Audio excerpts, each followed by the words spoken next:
just to it was a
Uh, who wants to recap last session for inspiration?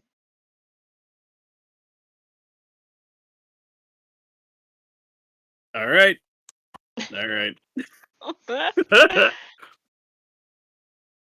We started off in Daggerford at a feast that the Duke of Daggerford was throwing for the recent ousting of, I believe, a bandit group from the area around Daggerford.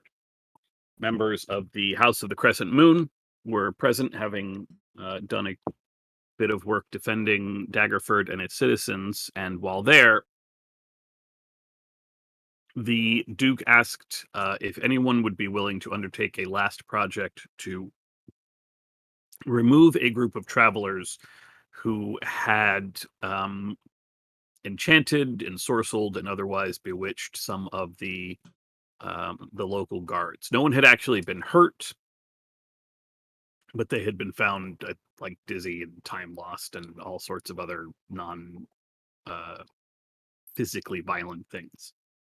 We agreed to deliver the message that they needed to get a mile outside of the borders of Daggerford, which was delivered incorrectly on a re-listen, because when we got there, some genius little elf was like, "Yeah, you need to get 100 miles out of town, not one." And they were like, "Oh, Hey, better 100 safe than miles." sorry. They're like, 100 miles by morning? Yeah, that's okay, sure, buddy, sure. Just for I that, just we're let gonna. that one pass. I wasn't gonna correct you on that one. It was less Uh, critical. I, yeah, I mean, you could have just been like one and be like, "Oh, my bad." But anyway, while we had a conversation with them, and I wrote down some. Oh shit! I have this in a Word document.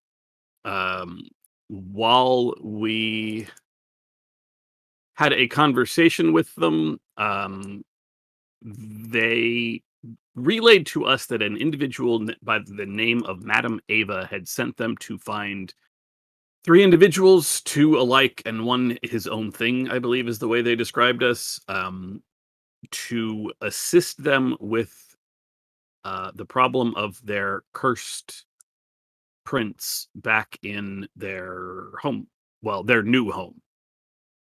And they gave us the story of this prince who had been found lost and with no memory.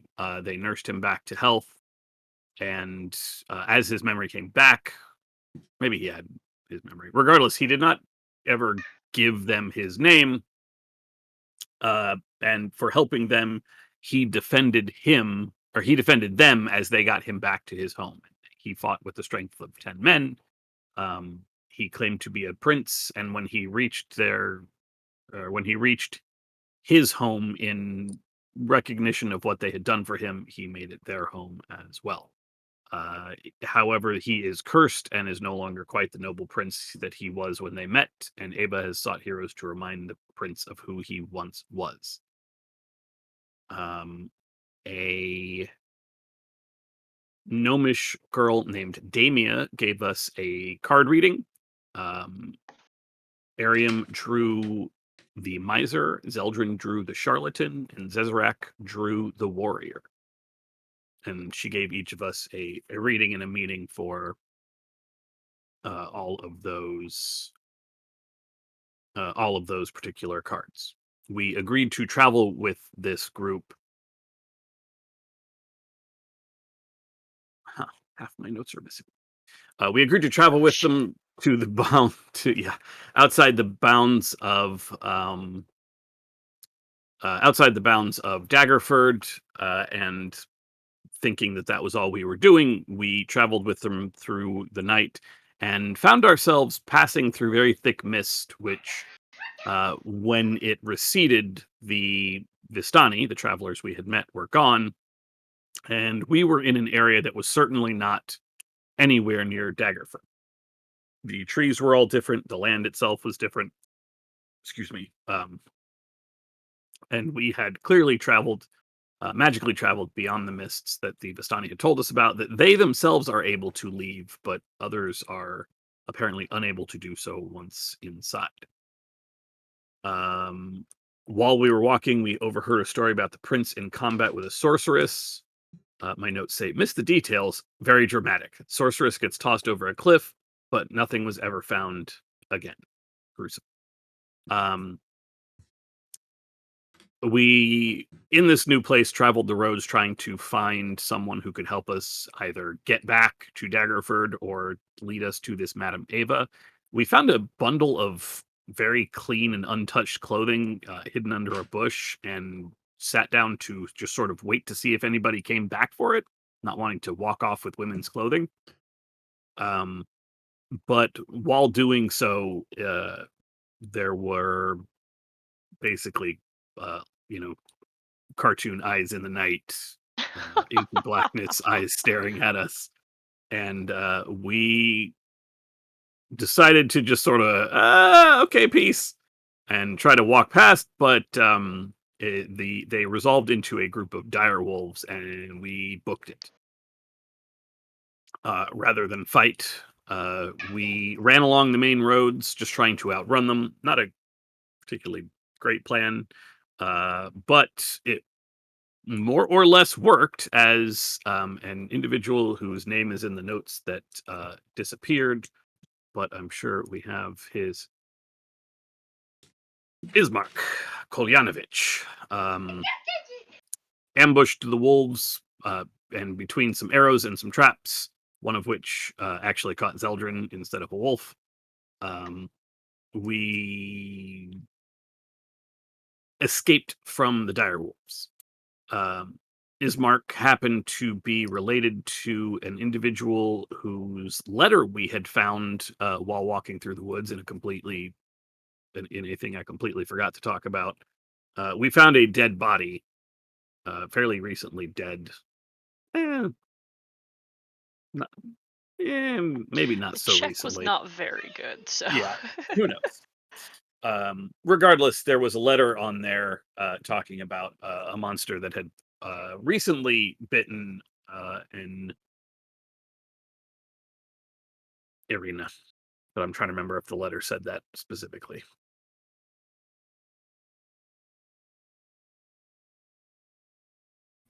Yes, it did. Thank you. Yeah, that was the enter button and not my mute button. I'm so sorry. It's okay. It was funny. No worries. We talked to him about the letter. He told us that Irina is his sister, and the other person, the writer of the letter, was his father. Although he says not by blood, and I don't know if that means both Irina and the It does former specify that burgomaster. Irina, the letter says that Irina was Kolyan's adopted daughter. Ah, okay. So it could be that Ismark is true blood son, and Irina Having is not. seen both bodies, since you've seen the corpse and Ismark, those two are absolutely related. Yeah. Just, Okay. just so you know. Cool.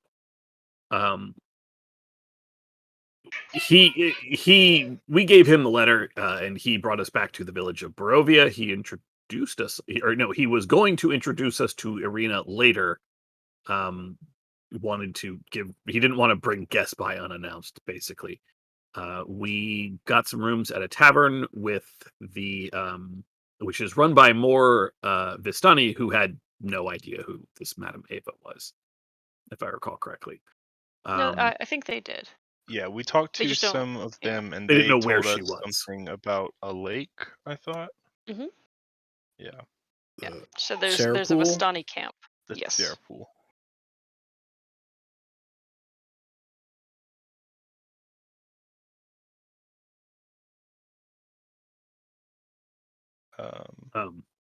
Yeah, that I'll be honest, that's about where my recollection ends. I know there was something we had a conversation with Irina eventually, and I believe we agreed to watch her over the night to make sure that because some sort of creature has been coming and gnawing on her jugular, like, actual Well, vampire bite, not like she's been attacked by Strahd a couple of times, but even longer than that's been happening, I think. They've had regular creatures like wolves or something like attacking the house. Mhm. That's like a regular thing. And then we also promised to help carry Kolyan Inderovich's body to the place for the thing. and guard Do you it. remember what either of those things are? Yeah, to Uh, like a church and a funeral thing. Godfather stuff.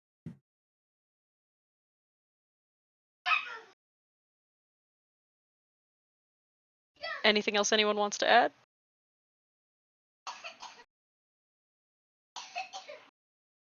All right, then I will Somewhere add. out there in history, there's a guy named Zaro something who is Strahd's daddy, and I just want to put that into people's mind.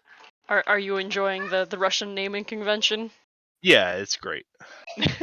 I mean, it led to me making the connection between Ismar Kolyanovich and Kolyan Ivanovich Indirovich. Mm-hmm. That is consistent throughout. Is yeah. telling you, if a Pasakowitz shows up in one of these names, I'm out. I will add then one small detail that is very, very, very important, which is that as tired as you all are, it's still daytime. You volunteered to watch over Irina over the night, but there are still several hours away from that.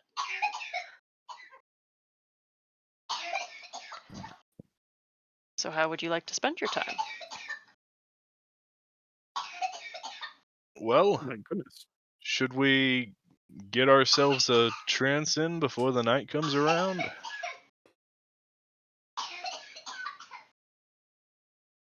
Yeah, I think that sounds like a wonderful idea.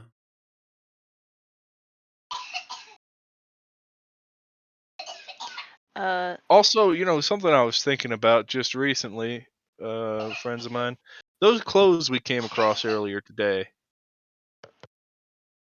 eh, Maybe, maybe did it happen to jump into anyone else's mind that possibly that was like someone placing their clothes neatly on the roadside before transforming into some kind of great large beast that would rip their clothes apart before bounding off into the woods? I mean, speaking as someone that does participate in similar transformation, we can usually absorb those sort of things. There is no Oh. particular reason. Not that some don't do it. Hmm. I would say that with your experience with the house, yeah, there's definitely a toss up between between skin changers who can and cannot keep their clothing. Yeah, I know that, like, just from doing my research whenever our dear Theo was bitten, classic werewolves cannot absorb their stuff. So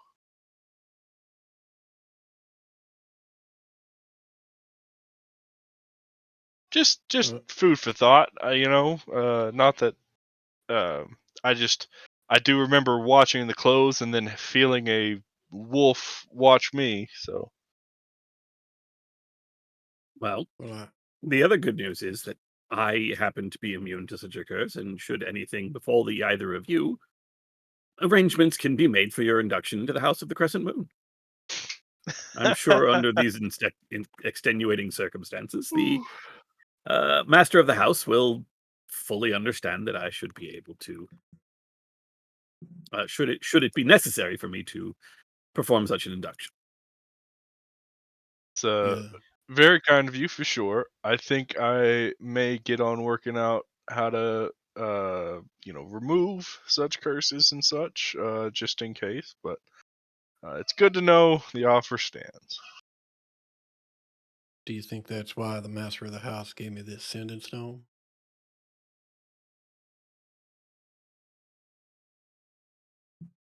I mean, I I doubt that the master of the house foresaw an opportunity for such a thing when our mission was to simply speak to some vagabonds and ask them to move on. But Very true.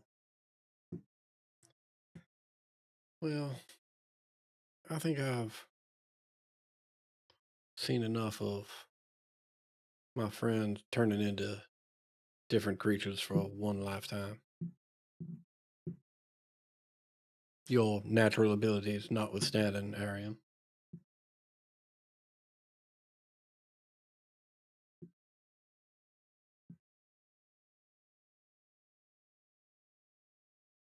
I'm not positive how I feel about that comparison, but I understand what you mean. I know it's been a while, but it's still a sore point for me.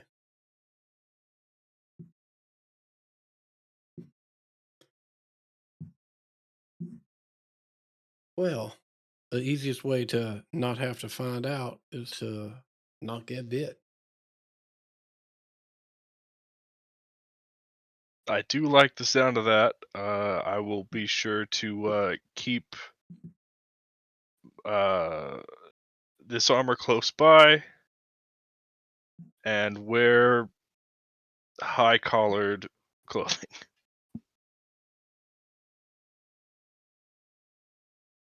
Well, we should get to resting up. If we, well, I don't want us to take too long. Probably best to. Well, I don't know. Do y'all think we should attempt to do a watch of some kind? If we do that, we're looking at least 8 hours for one of us to be conscious the whole time. I don't know if we've got that amount of time or if we want to just all four trust in the protection of the house and the daylight around us and trance together. Yes, that seems the most expedient solution. I can, of course, have McCormick keep a pair of eye stalks on us. Grand.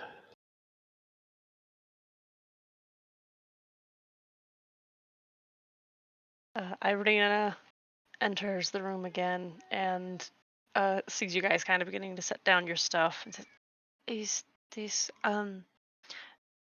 should I be setting up the spare room for any of you?"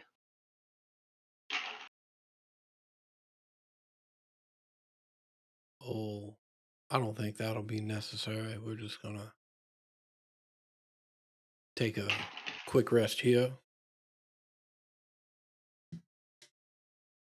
Easily woken if anything comes earlier than expected, and then we should be right as rain to make sure that there's no trouble this evening.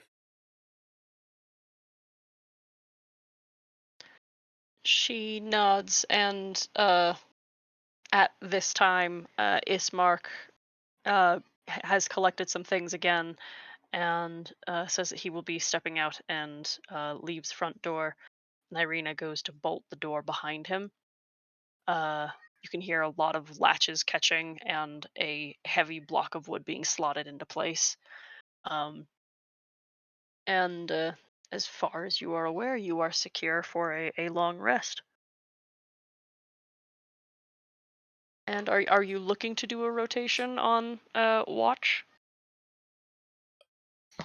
Um, I think it sort of depends on what time we're at now. Like it, my gut tells me if we could get like the 4 hour trance in before nightfall, right? Then we'd probably all try and do that at the same time.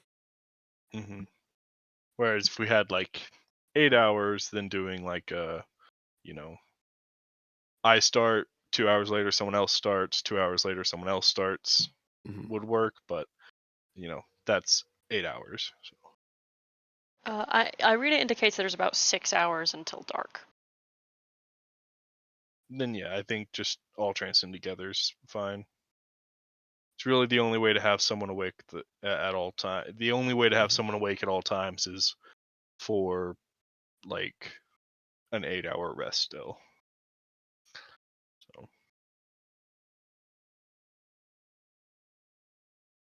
Okay. Sit back to back to back and start trancing.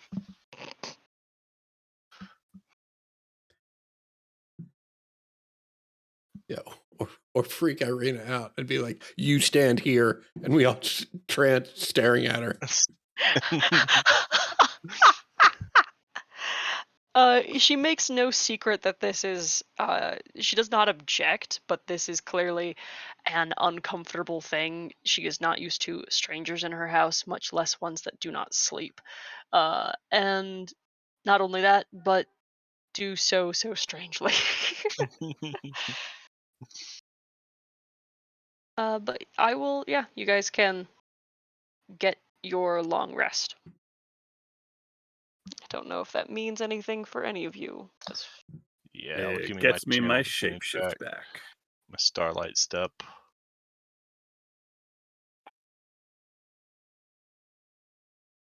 Also, I As spent a spell slot apparently. Detect magic.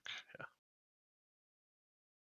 as the sun lowers and the candles within the house begin to get lit, uh, the only sounds you really hear as you are beginning to rouse are the distant and persistent sounds of someone sobbing insanely loudly outside. And it's clearly like one person who is just continuing to cry and loudly wail, like just outside. Um, very strangely, Irina pays no mind. Just goes about lighting fires and locking windows and shuttering anything that has its shutters and glass remaining. Um, ensuring that the house is completely sealed and boarded up for the evening.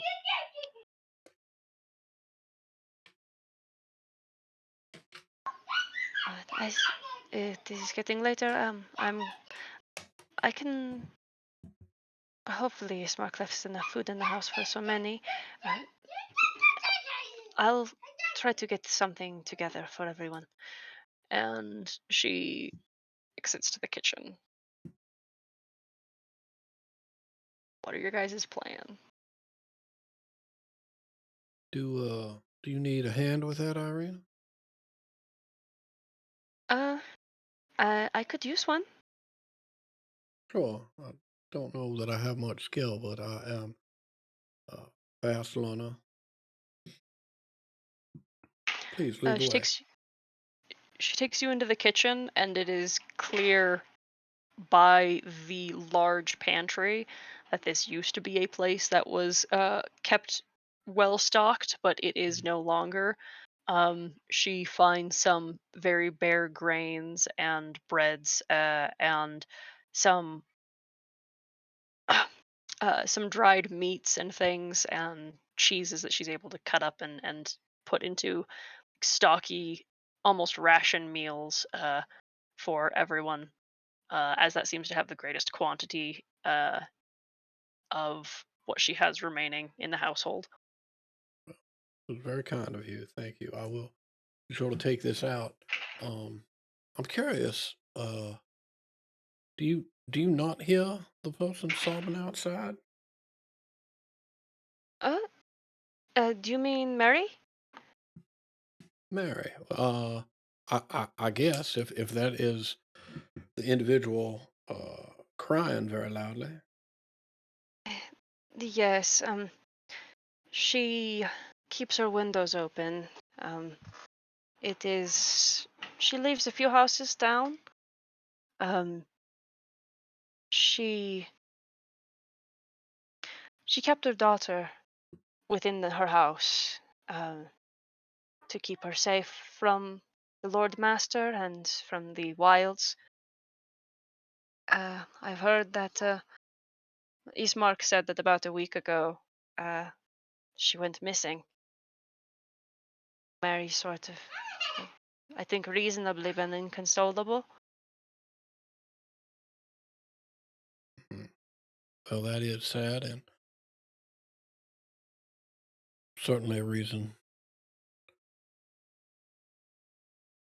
to sob like that. I'm sorry to hear that news. Um, Part of me is ha- even maybe envious. Gertrude was a prisoner who managed to escape, although to where probably only a terrible fate.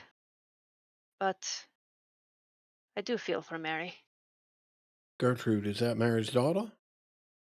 Yes, she's probably 15, 16 years old now. Hmm. Or Gertruda, sorry, with an A. Okay. And I'm confused. You say she escaped. Did she escape and return to Mary, and that's why Mary was keeping her in the house? Oh no. It is not uncommon here to Hmm. keep a close eye on your children. They can be taken or sold or eaten. Mary had a firmer clutch on Gertrude than most. I only saw her a couple times ever through the window. I Hmm. don't even know that Gertrude ever made it outside before she found a way out of the house. Whatever that means.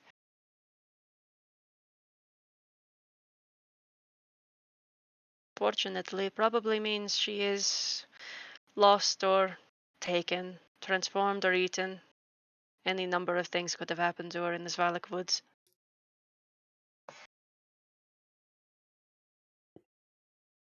But she And might have also just escaped with some Vistani and has gone to elsewhere, Valaki or some such. well, certainly hope that Gertrude is safe.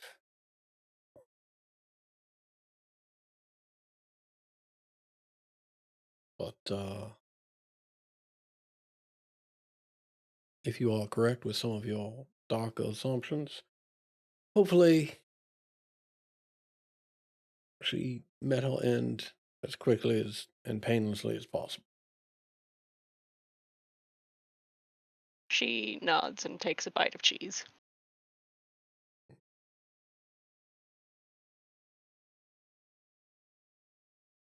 Now, let's go get this food to the others. You can bring everything out to the dining table, which Irina hastily wipes some dust clean of, and begins lighting the candelabra in the center, with its small melty stumps of candles left remaining in it. Uh, and as you are all beginning to sit, Zeldrin first, then Arium, and then certainly even so, Zezarak, hear the sounds of something that is outside.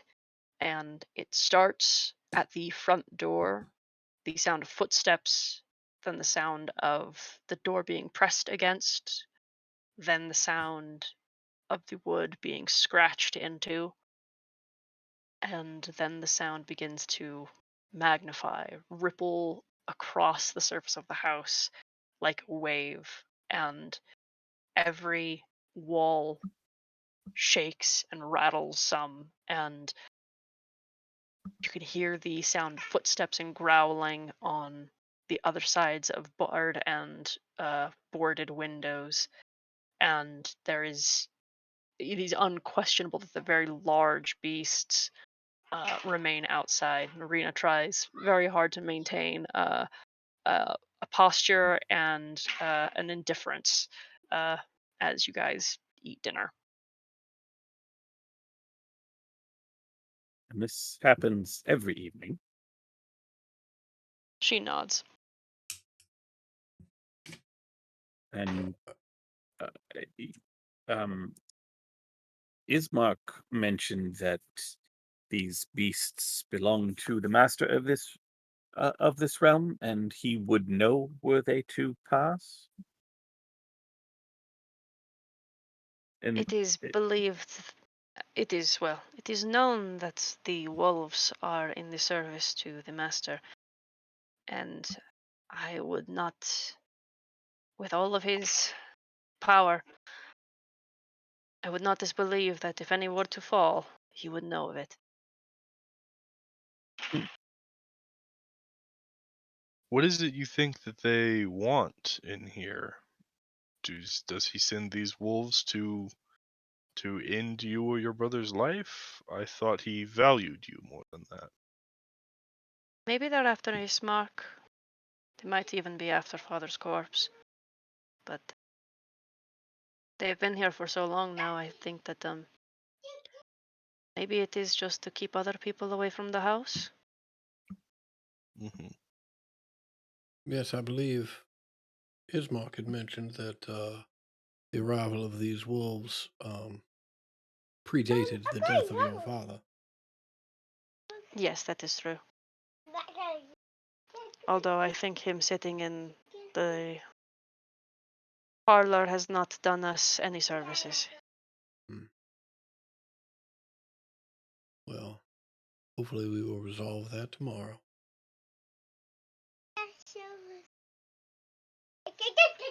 How many nights in a row has this been going on?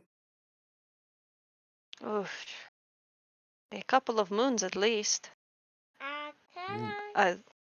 Moon cycles. Every once in a while the clouds part and you can see the phases.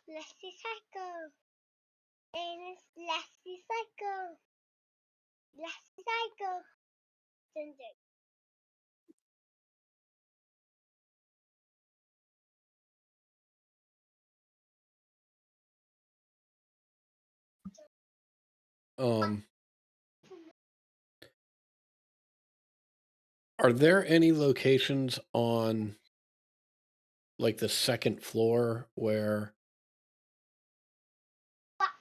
I can peer out and get a look at, try and get a count of how many wolves are out there and how big they look like?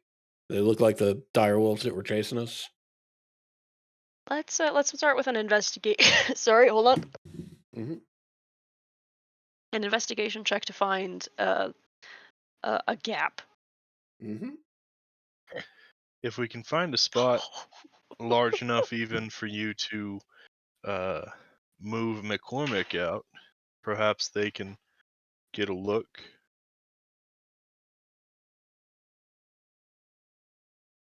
I don't know how well McCormick clings to walls.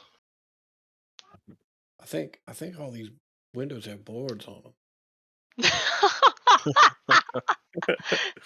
You admire Irina's craftsmanship in the board of this house. Hey man, these boards look nailed here. Couldn't even fit a wolf the size of a salt shaker through here.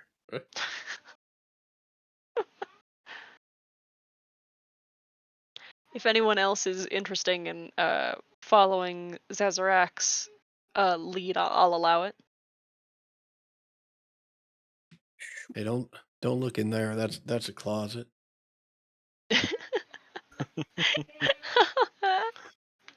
No, I'm pretty sure Zezarek has it right. As a matter of fact, I think the door is missing. Zeldrin with incredible sight. You are able to get a look out through, and between some of the planks of wood and then angling downwards very uncomfortably, you are able to count, at least from the very small spot that you can really look through, at any time you are seeing 3 or more. Uh, like a handful at a time, but they are like circling the house and like digging around at the foundations. They are indeed dire wolves. They are the large, almost horse-sized animals that you were dealing with the other day or earlier today. Yeah, looks like we're dealing with at least a few dire-sized.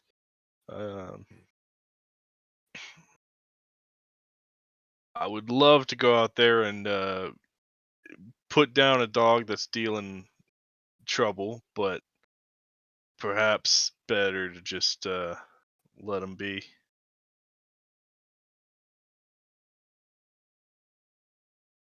Yes, if they are in fact tied to this Strahd individual, it seems perhaps not the best time to be eliminating them. Certainly send a message.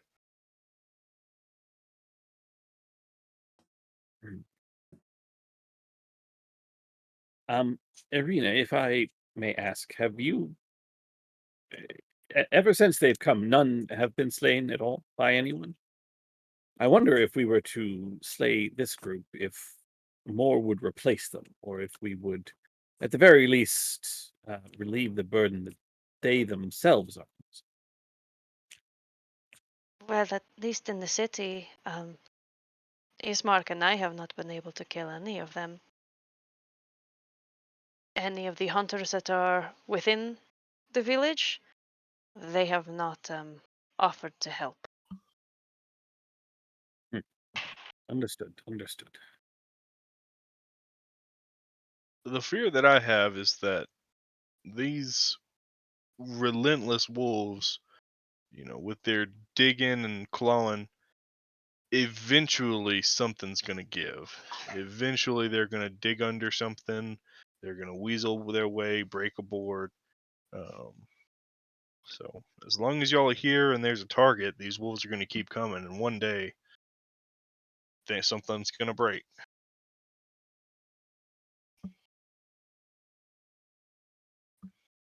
Ismark has said that he would like to see me be able to make it to Valaki, maybe even Kresk, farther north.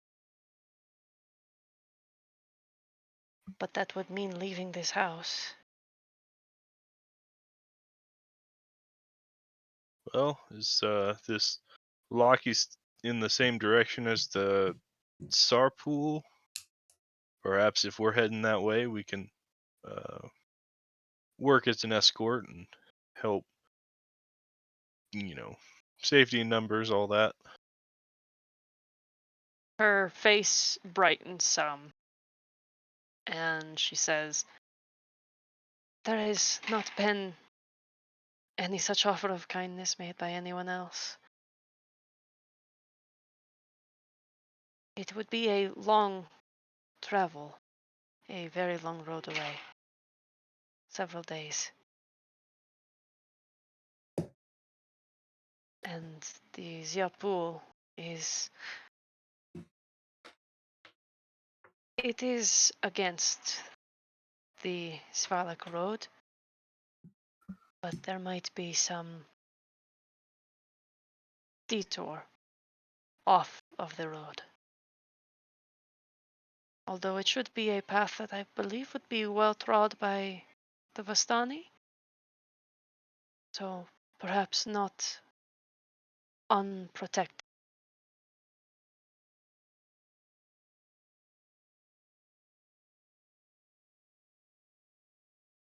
Well, let's take things one at a time and get your father taken care of, and then we can discuss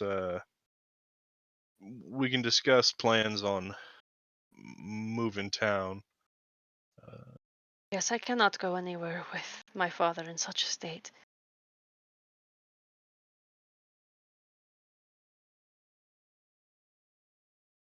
I think I should be getting to rest now. Be careful and don't let anyone in. Aye, Captain. Are What you about at if all your brother concerned? returns? If you know that it is Ismark, and there is no way that it is anyone but Ismark, you may let him in. But if Ismark were to make it past the wolves, he is not the Ismark I know.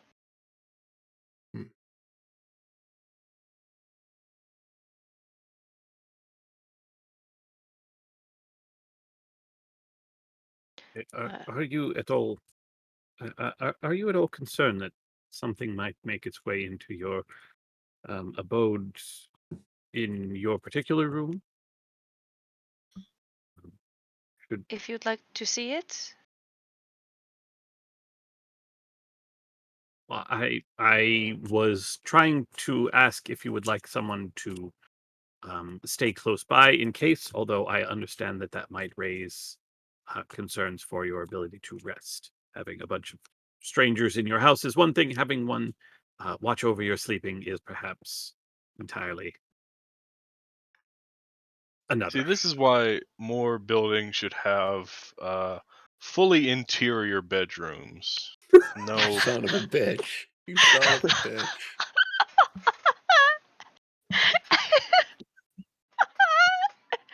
Well played. Well played. Ariam, could you roll me a persuasion check? Sure can. We're killing it, gang. Nervously handles the edges of one of the many cloaks she wears and says, I think I should like my privacy, if that is all right with you. I've had enough strange men try to talk to me in my sleep. Yes. There is another option. I can offer you McCormick. He is a What in the hell is this? he's a crab. I suppose you don't have an ocean here? You must have No, water from somewhere? freshwater in the mountains. Ah, Is this a water creature? yes, he is from my home in the Sea of Swords, back, I and he do just not sort mean to of be cruel. He spins is around. nightmarish. but believe me, As it tastes very good with butter. Not. as McCormick reaches up and like does the thing that crabs do, where they scrape their eye stalks to get them Oh! clean. Um, I do not think I would like your weird water bug in my room, if that is all right. okay, yes, of course, of course. Thank you, though. I assume that was a very nice gesture, but no, very strange.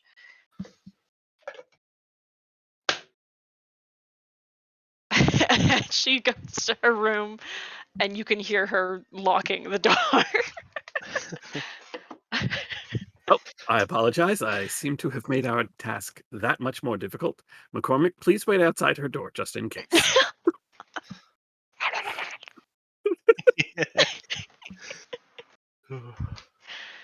I am reminded of the rabbit hole I went down on Wikipedia in researching crustaceans and learning the fact that they are extremely closely related to bugs. Like Hexapoda and Crustacea are like brothers in their family. Yeah, they're both arthropods. Yeah. Mud bugs are delicious. hmm For the duration of the night, you hear nothing but the ebbing and flowing sounds of dogs barking at one another and scraping outside the house. And late into the night, you do actually hear someone knocking at the door.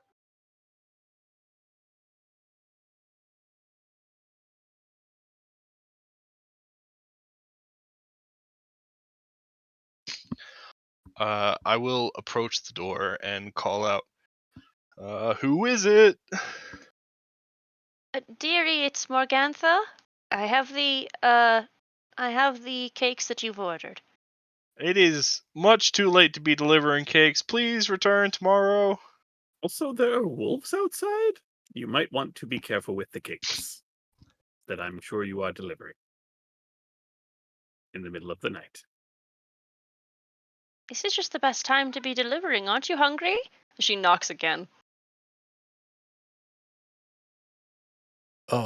Well, how fortuitous that you have come at this time. It turns out that the cakes were ordered for the wolves. So if you could just leave them lying around so the wolves could get to them easily, we'll be sure to stop out and pay you tomorrow.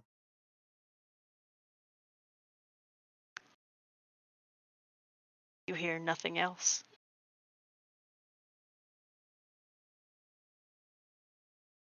All right, that was Whether weird, right?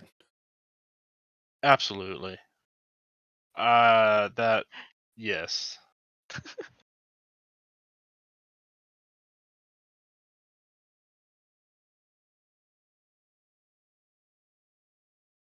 all Brianna, right. do you have like an insomniac cookies that we don't know about? Getting stoned up She's there and placing orders?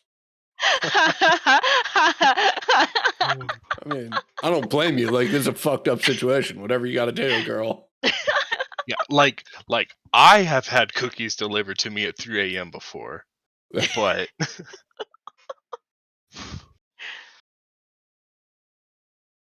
Okay. Is there any other things anyone would like to make note of for the night?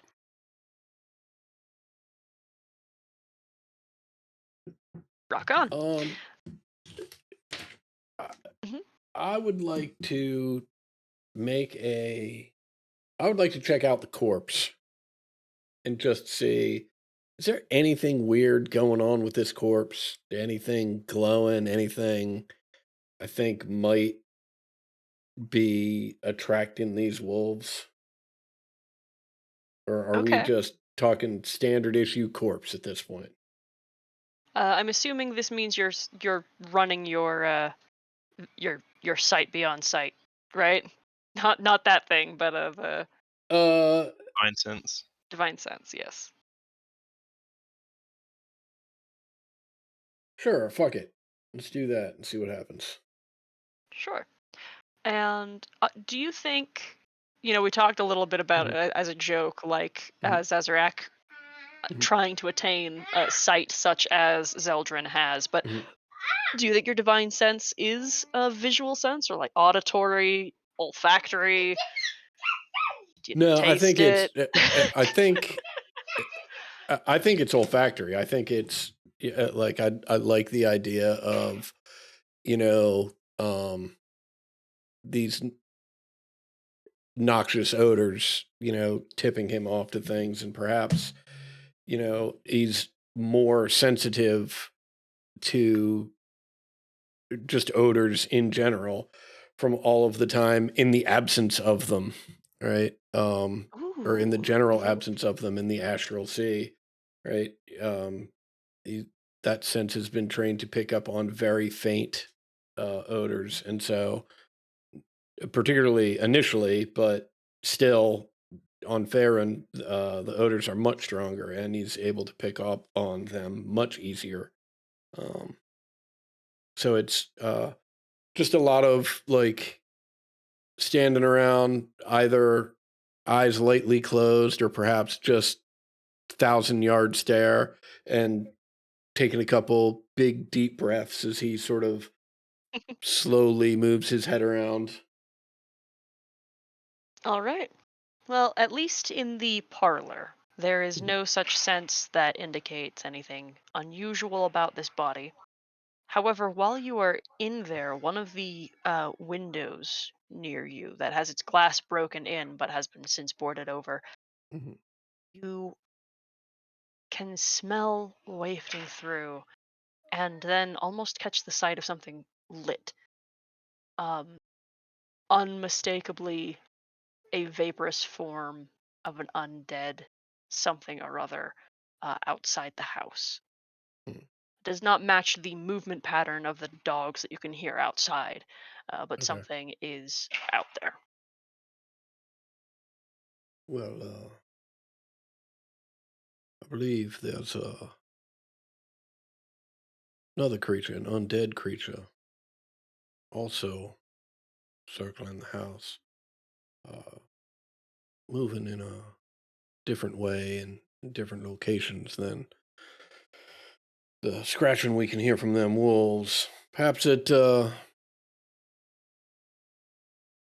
explains the cake delivery person.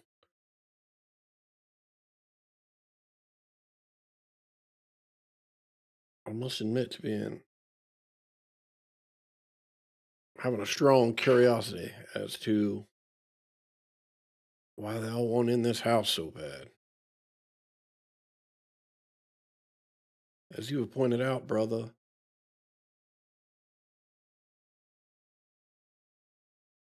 Strahd already has laid claim to Ariana, and it seems if these creatures are in fact aligned with him, it would be unusual that they would be after her.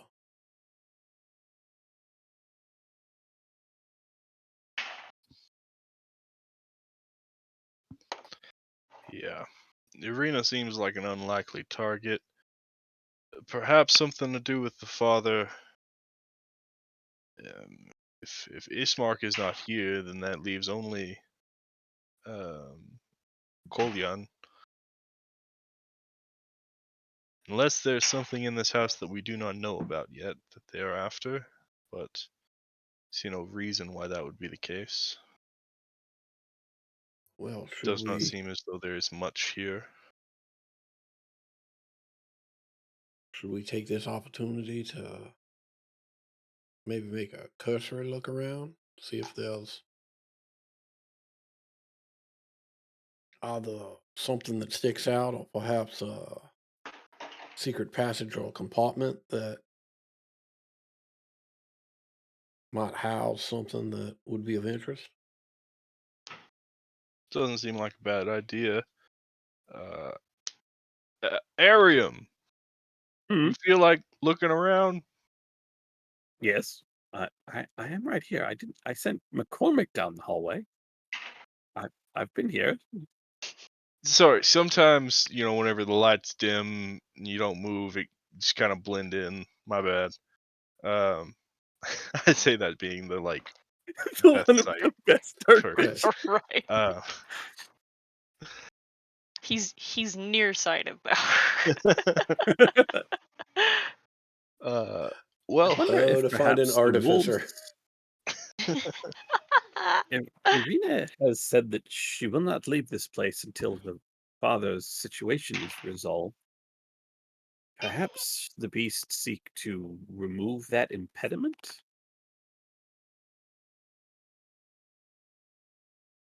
Oh, well, that is an interesting idea. And if things go as planned, um, we should be able to test that theory come tomorrow night after we have buried this body. Hmm. Although, actually, now that I think about it, it would have to be the next night because we need to get the body to the graveyard, and then the ceremony needs to occur at the following dawn. So we would not be back until the night after next. something to think about in that regard. Should we deliver the body tomorrow? Should we stay with the body or return to the house with Irina? Or should Irina stay with the body with us? If the body is the target, then there's reason to say that it would need protection at the house of the Dawnfather as well. Hmm. This Kolyan, from the letter that we found, he we don't know how openly, but certainly openly enough to send a letter opposed this Tsarevich. It could be that Strahd wishes him to see no rest after his life has come to an end.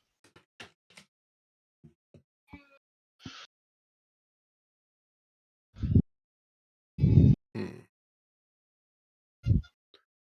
Well, if that's the case, we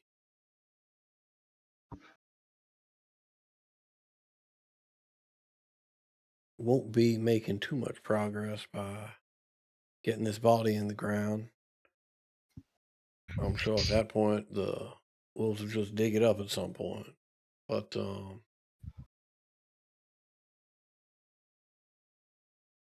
even if that is the case,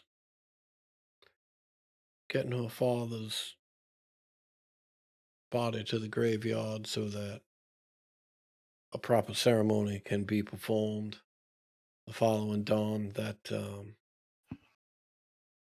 I believe that to be a great kindness.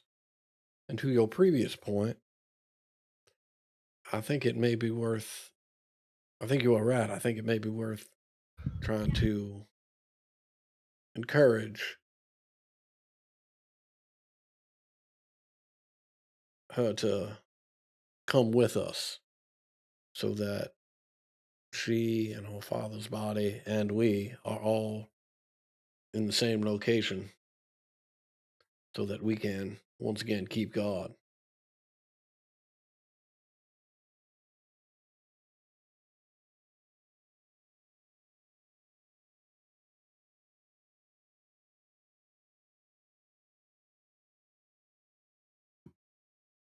Though it may be difficult to safeguard this house if no one is inside to bolt all the doors and windows.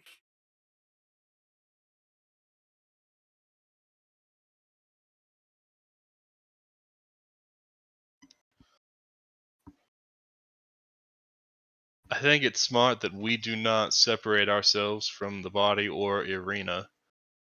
Perhaps Ismark may be willing to stay in this house and lock it up. The defenses have served thus far, so there's, of course, no guarantee of his safety, but if it is something in the house thereafter, we wouldn't want to leave it undefended.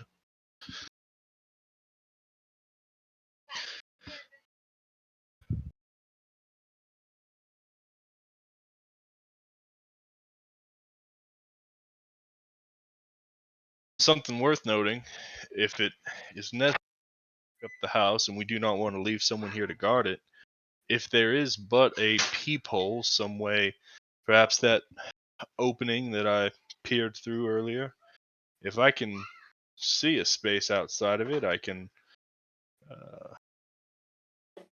turn myself to starlight and move through the hole.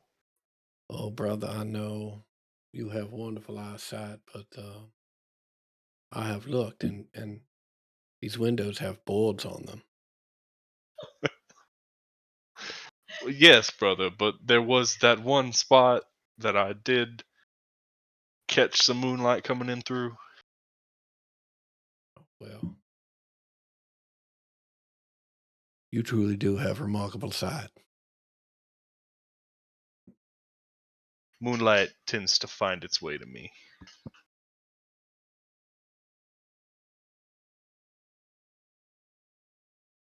Tyler, do you want to take inspiration for that kick-ass line? Yeah, that's pretty fucking good. I would be happy to.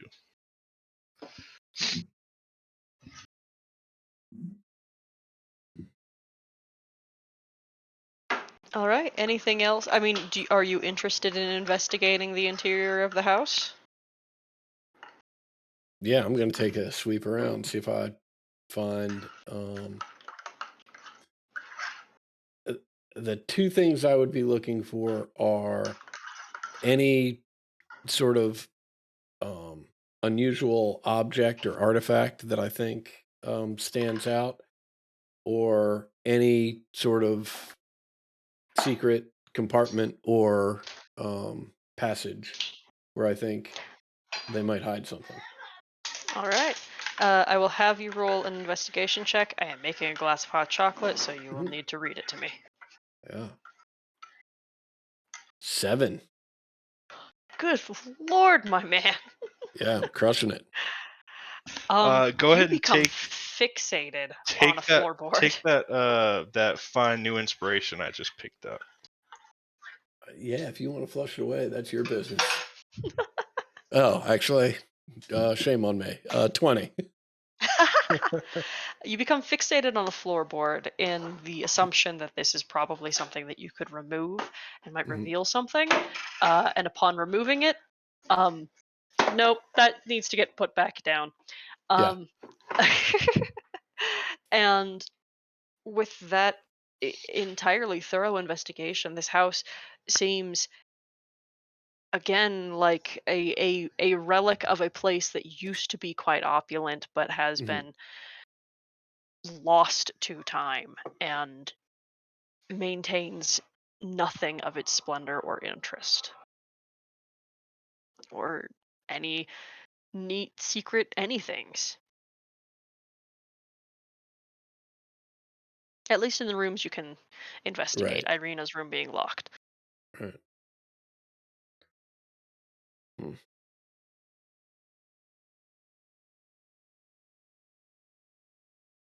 Well, I am not suggesting that we take this course of action, but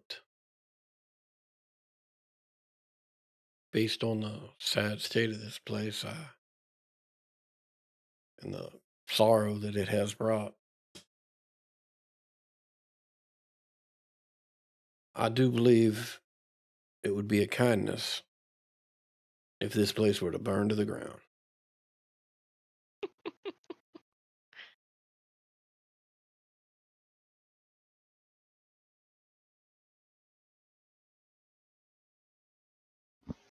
The Leaf Lord makes it known sometimes a fire is necessary for forest regrowth.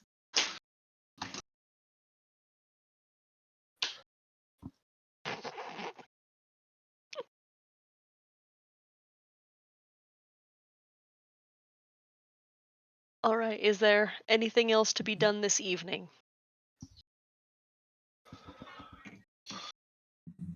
Not that I can think of. All right. The darkness feels like it closes in as many candles begin to wane and pool and dim and swallow themselves in their own dripping wax. And as they do so, the wolves outside begin to patter away. The sounds likewise dim. The aggression slows. And by the time the first pricks of watery, cloud covered dawn begin to peer through the cracks in the boards in the windows, it is silent, all but for the crying you hear down the road from Mad Mary. Do you, do you think it's safe to go outside and get those cakes?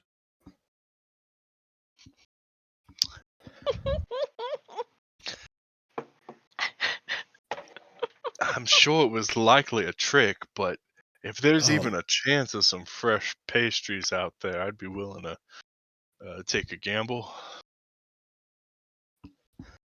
yeah, no, I don't know what I was thinking. Sorry. I guess we should start making plans for how we're going to transport this corpse.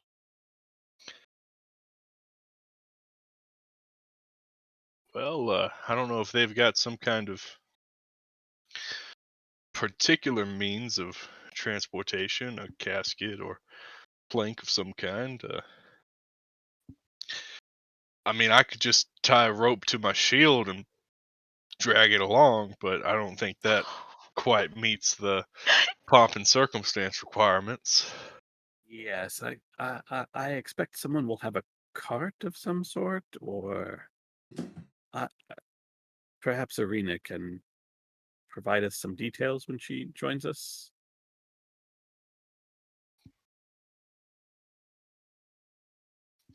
She does presently, in a thick quilted dressing gown. Comes downstairs working to pull her hair back, and uh, she thanks you all, saying, "This probably one of the most peaceful nights of rest I have had in some time. So I thank you for your vigilance." You didn't happen to order any cakes last night, did you? Cakes. Did did the old woman come by? It sounds like it. This has happened before? There is an old woman in the village of Barovia who sells, they call them her dream pastries. They offer you visions of a place outside of Barovia. Well, hell, maybe we should have let her in. They are quite dangerous. She asks a gold piece, and many people cannot afford that. And if you cannot afford it, she will take something else. Many people I have seen have traded their own children away for a glimmer of hope, freedom. Well, that is definitely somber. Troubling. Very, very troubling. If you should see her, you should avoid her at all costs. She will do whatever she could to sell you one. To sell us a child. Okay. No, one of her pastries. What do you Oh, think she does with the children? Do you think they're in the pastries? Do not know, I just have never seen any of them again. She lives in an old mill, far outside of town. I assume she takes them there, whatever that means.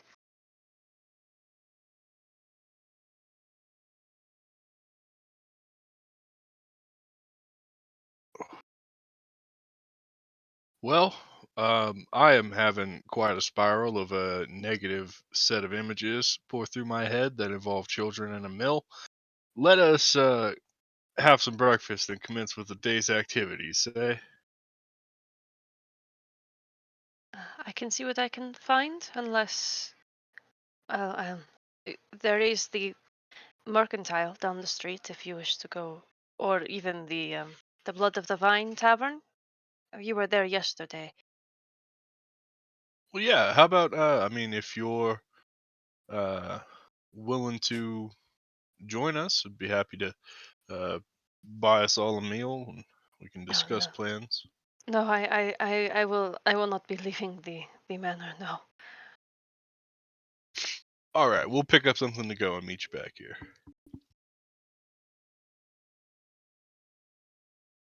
Any food allergies we should be aware of? I do not like currants.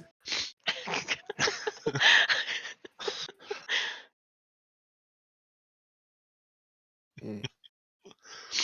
That's unfortunate. My friend Ariam here loves currants. do I? Which one are they? He means water currents. He means ocean currents. Zeldrin Ah. is just busting up. He doesn't have time to reply.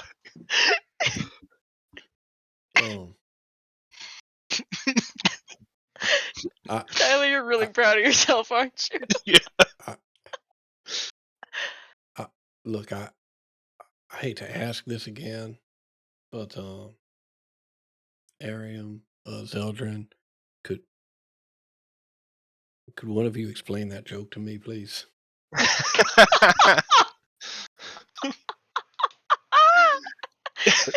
Oh, it was Oh, a y'all are gonna joke? die.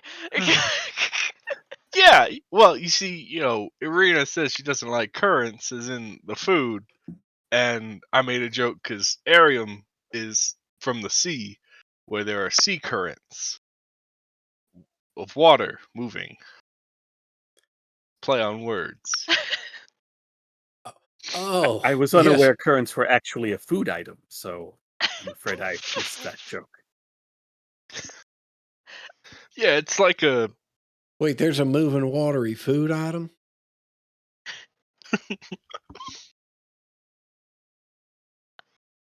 We'll see if it's on the menu.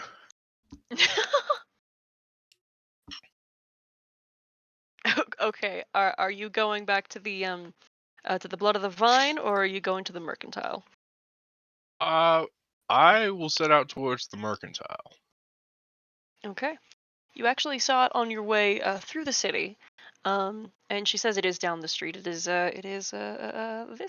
building here. Oh, I'm on the wrong layer. It's this building right here, and actually quite near to the Blood of the Vine.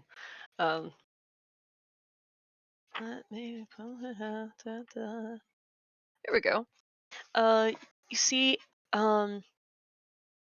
sparse light from this building spills out from behind heavily drawn curtains with a sign over the door creaking on its hinges that reads Buildrath's Mercantile. The curtains kind of sway as someone is sweeping and brushing dust out from under them. There is no like formal front door to this building. But you see like 2 booted feet and a broom, and then they step away as they finish their task. You can enter. Rather long passageway of an interior that carries a lot of regular, ordinary like gear. Like here, you can get anything under 25 gold. That's in the player's handbook. The adventuring gear. You can get adventuring gear. As well as some miscellaneous things, like grain and tackle and like gear for animal keeping and stuff. Just a general store. Let's see if I got a description for the guy. No. You see a kind of gaunt and narrow-faced gentleman with thin hair that he's kind of swept out on the sides over his ears, in thinner clothing than like you've seen like Ismark and Irina wearing, but like a bolo tie and a trim vest on his very thin frame. And he's just sweeping and cleaning, and he says, "Welcome. Yes, anything I can get you, strangers?" Well, we're looking to just procure some supplies for a breakfast meal. If you've got any eggs or fresh meats, dried meats, anything of the sort, something we can fix up. Also, an herbalism kit might come in handy. I'd like to pick one of those up. Absolutely. Over there. And he points you in the direction. You wander out that way. Herbalism kit's 5 gold, right? Yes. You see the tag on there listed as 50. Oh, it's a bit too rich for my blood. It seems fairly pricey for a simple kit such as this. Yeah. If you want it badly enough, you can pay for it. Well, I certainly don't want it 50 gold badly enough. That's too bad. Not really anywhere else you can get it in Barovia. Well, suppose I'll have to go without then. Unfortunate. The simple foods he has, all like non-perishables that function both as rations and as something you could take back to the house. Also likewise priced not exorbitantly such as that was, but up there in like surprisingly like what you would probably shoot as like double its value. All of the like hardware, everything you kind of skim past, rope and like pickaxe and such. Everything here is at least 10 times the value you would have paid for at any place in Daggerford. And again, like all of these, all the common goods that are food oriented, double.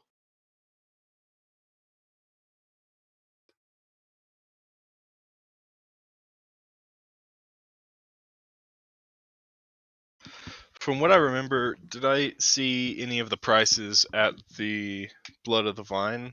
Were they more reasonable? Well, you had been given rooms over there, which come with, that come with a meal for the night and for the morning, but you also didn't stay there. Were we given those rooms, or did we buy those rooms? Ismark said he was going to take care of it for you. Mhm. Yeah. Okay. Well,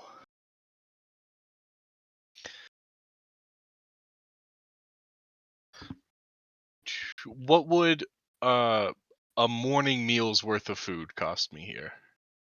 I think if you were to get it all in pieces rather than at the cost of like uh, a ration, you know, like rations are preserved foods and they're kind of like shitty and cheap, but like they Mhm. are meant to last for a non shelf stable, I guess. Yeah. Um, No, um, yeah, a good breakfast. I would say you could spend 5 silver and grab enough stuff to get everyone here a single meal's worth of food. I will get twice that much, and uh, thank you for your business. I hope that goes a long way for you. He Farewell. he nods, and as he's ringing you up, this incredibly large person walks out of the stock room. He's almost as broad as he is tall, it feels. He has kind of displaced shoulders, um, and is incredibly muscular. With kind of a cursory glance, you would almost think that he could be a Goliath, except that he has some major deformities in his in his growth. Um, and he pokes his head into the room and he says, "Hey, Uncle, where do you want me to put the new import of eggs?" And he says, "Just on the back and the right, on the right, where they always go, Perry." Uh, and he turns his head. Well, the stock boy kind of turns his head towards all of you and says, "We got any strangers in town?" "Yeah, just new travelers, new folks, good customers." "Er." Then he turns back into the stock room, and you can hear him, like the heavy footfalls of him, in the back, moving things around and setting things up.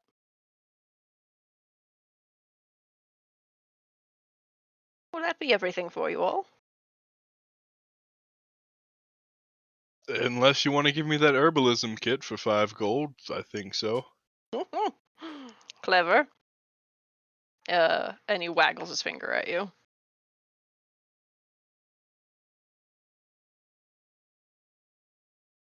All right. Well, good day with you, and I'll head back to Irina's place. Right. What do you have? I will never buy coffee ice cream again. I will buy vanilla ice cream and coffee. It's fantastic.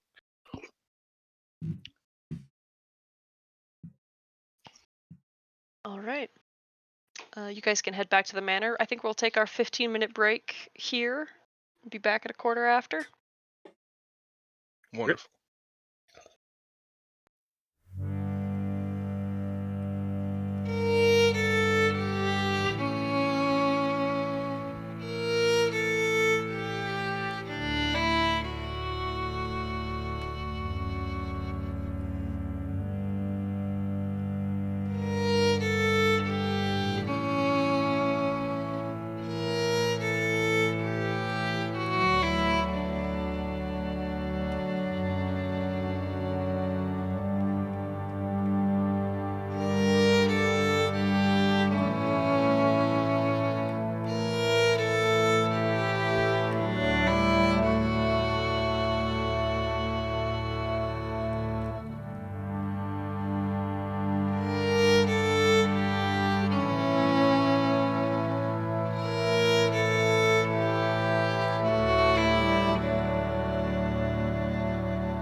My bad.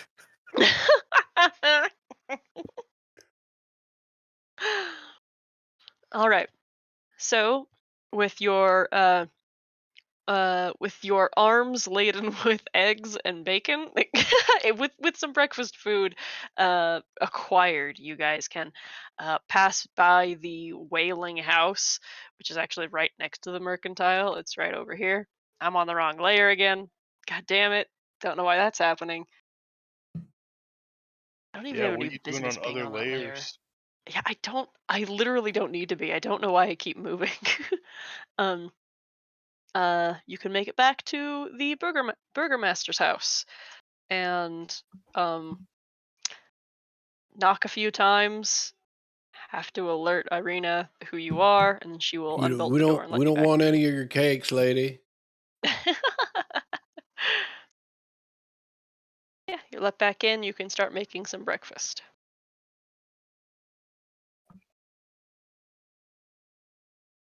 So, are you planning on taking my father's body to the churchyard this evening?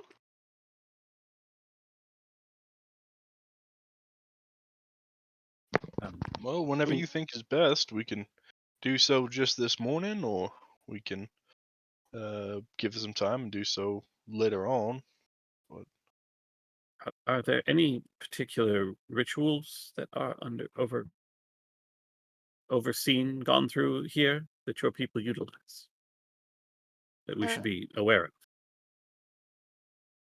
If there are any in preparation for the body, uh, Father Donovich would have those answers. I don't know them personally. The only one I know is that the body is buried at dawn.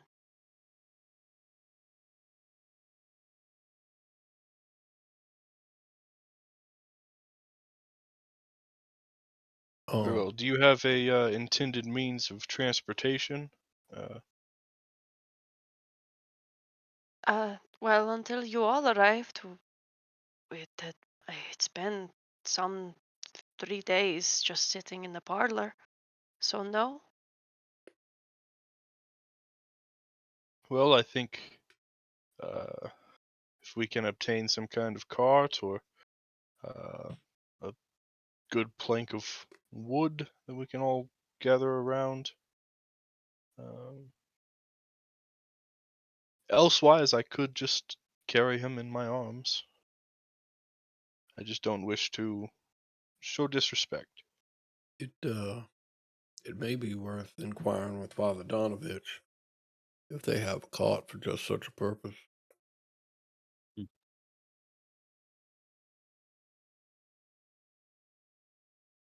Now, Arena, if we take your father to the churchyard today, um,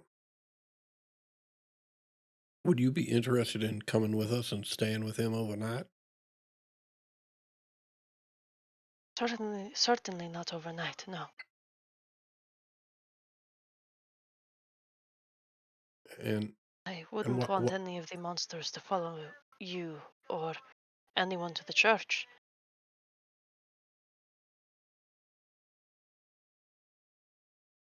Hmm.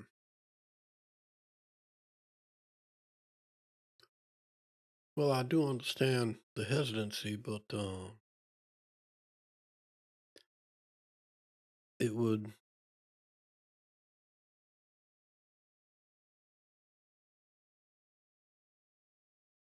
be much easier to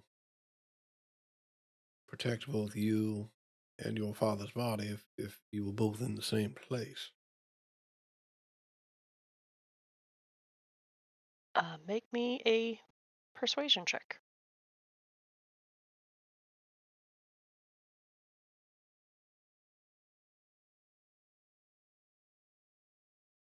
She once again is fiddling with the hems of the cloaks, and she says, I would not wish that wolves were to follow me into the city. If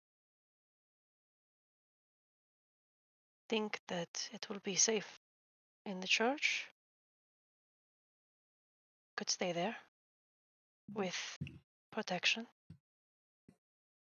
Well, yes, and although I do agree with you and your brother that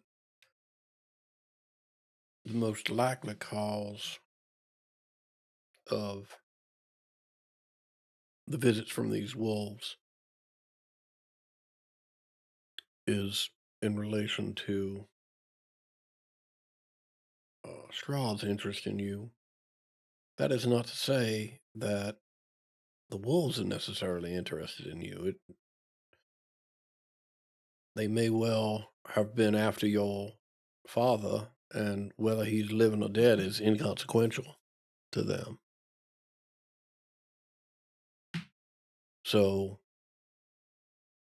that is just to say that you staying here may not be of any protection to the church if it turns out that they are after the body of your father. Best we You're all right. stay together.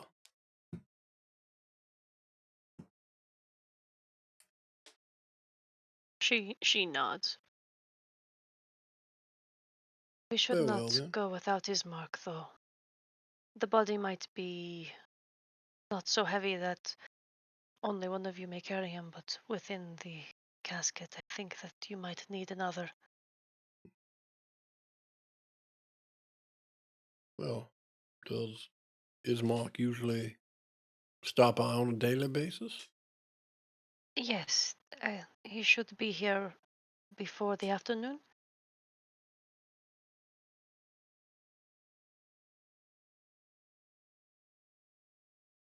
Wonderful. We will inform him of our plan when he arrives.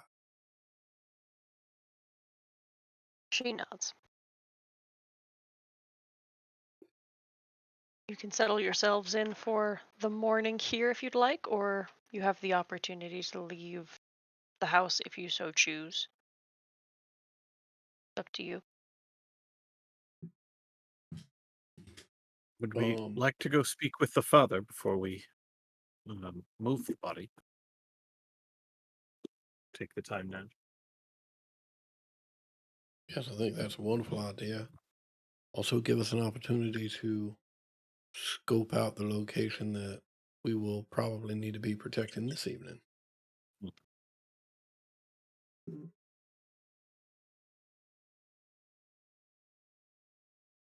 All right. You guys want to head out that way then? Yeah. Okay. It's easy enough to find because as you are on one small foothill, while within the Burgomaster's manor, just on the other side of the city, atop a slight rise, there is another similarly sized and similarly elevated building. Um, a sagging edifice of a sagging edifice of stone and wood. You can cross the city and approach the building. It is obviously weathered. It has obviously weathered the assaults of evil for centuries on end and is worn and weary. A bell tower rises above towards the back, and flickering light shines through holes in a shingled roof. The rafters strain feebly against their load. The heavy wooden doors of the church are covered with claw marks and scarred by fire. You can enter if you so choose. Yep. Yeah, absolutely. The doors open to reveal a 10-foot wide, 20-foot long hall leading to a brightly lit chapel. The hall is unlit and reeks of mildew. 4 doors, 2 on each side of the hall, lead to adjacent chambers. You can see that the chapel is strewn with debris, and you hear a soft voice from within reciting a prayer. And then suddenly, the prayer is blotted out by an inhuman scream that rises up from beneath the wooden floor.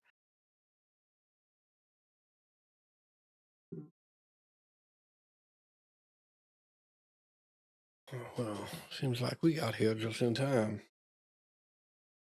Oh, so Um,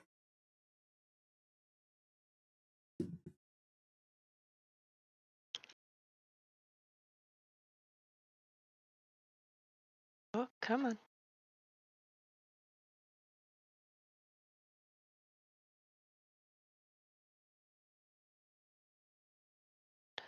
Zelda. There you go. Can all of you see? Hmm. Yep. Okay. Let's see. You see at the far side of the hall, at the altar, there is a uh, middle-aged man who has very thin hair that he has combed backwards, and he's wearing many heavy layers of gray woolen fabrics, and he is just prostrate in prayer. He does not seem to have been even the slightest bit bothered by that shriek that you heard upon your entrance. Father Donovich. He sits up and turns around to see you. Hello. Good morning. Good, Would you good mind telling morning. us? Would you mind telling us why there's screaming coming from your church? First, might I ask who you are? And he pulls himself standing by the altar.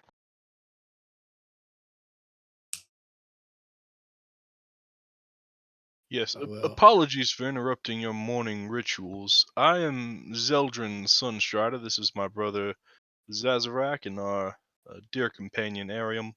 Outsiders to your land, we've been uh, befriended by uh, Kolyana and Kolyanovich, the brother and sister at the manor, children of Kolyan Inderovich. Um, we've come to speak with you, though the sounds we have heard have given us new cause for concern. Perhaps there's something we can help you with. He seems quite nervous and sweaty. Um, uh, if you'd like, you are welcome to make an insight check upon seeing like nervous behavior.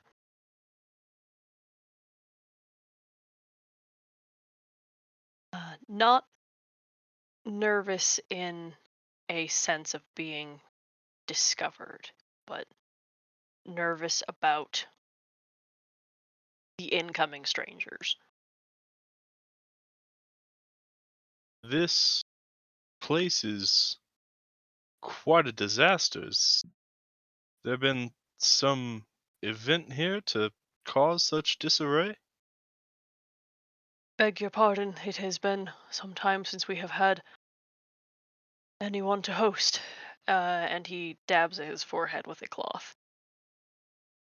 Someone to host or not, this is a house of worship, a house devoted to your. Is it the Morning Lord, the Dawn Father? Sorry, I've heard quite a few with that moniker. Don Father, yes, the Don Father. The Dawn Father. I, I see that you are but one man, but surely you have not left such disarray here for such a long time. Please, tell us what's been going on. Perhaps we can help. I am a man of the cloth, though it is hidden by this armor. A badass first and a priest second. um he's leaning heavily on the altar as if he is like too weak to really keep himself upright fully. Um and his legs shake under his robes. And he says, "Well, this remains the only chapel in the village of Barovia. The I am the groundskeeper, the ordained minister, and the only preacher within this realm that may perform certain ordinances for the citizens. It was just such that as is certainly the case, being so close to the Castle Ravenloft, that incidentally accidents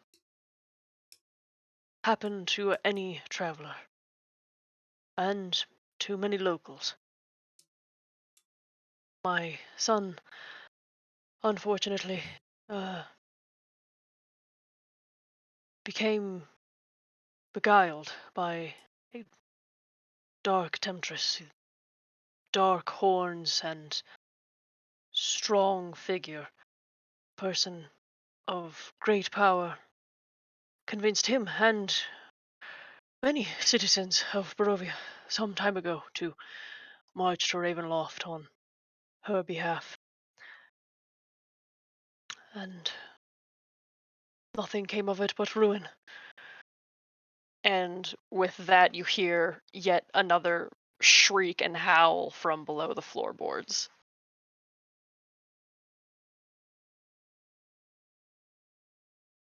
This has yet to explain the noise I'm sure we all just heard. My son, Doru. And he says that without any further explanation. I take it your son does not act as much as he used to.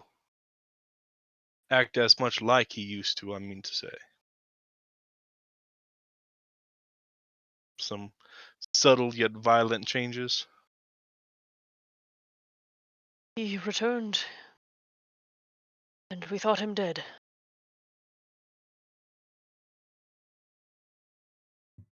The temptress was long since gone, her sorcery having worked upon him. He is not what he used to be, but one day he should be restored. And he puts the flat of his palm against the altar and steadies himself again.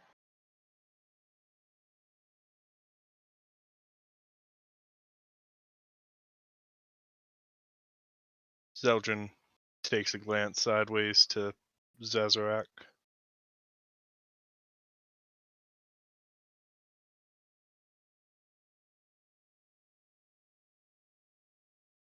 May we see your son?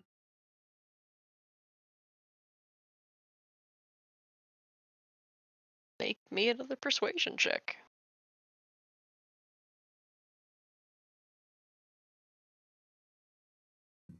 His nerves do not settle.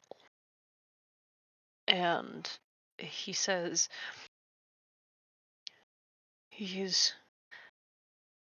quite dangerous in the state he's in. I have him as safe as I can manage to keep him.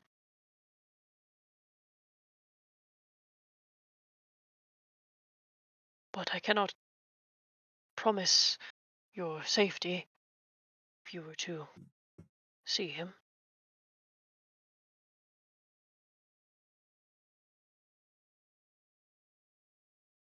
I think that should not really be a concern. We can certainly care for ourselves.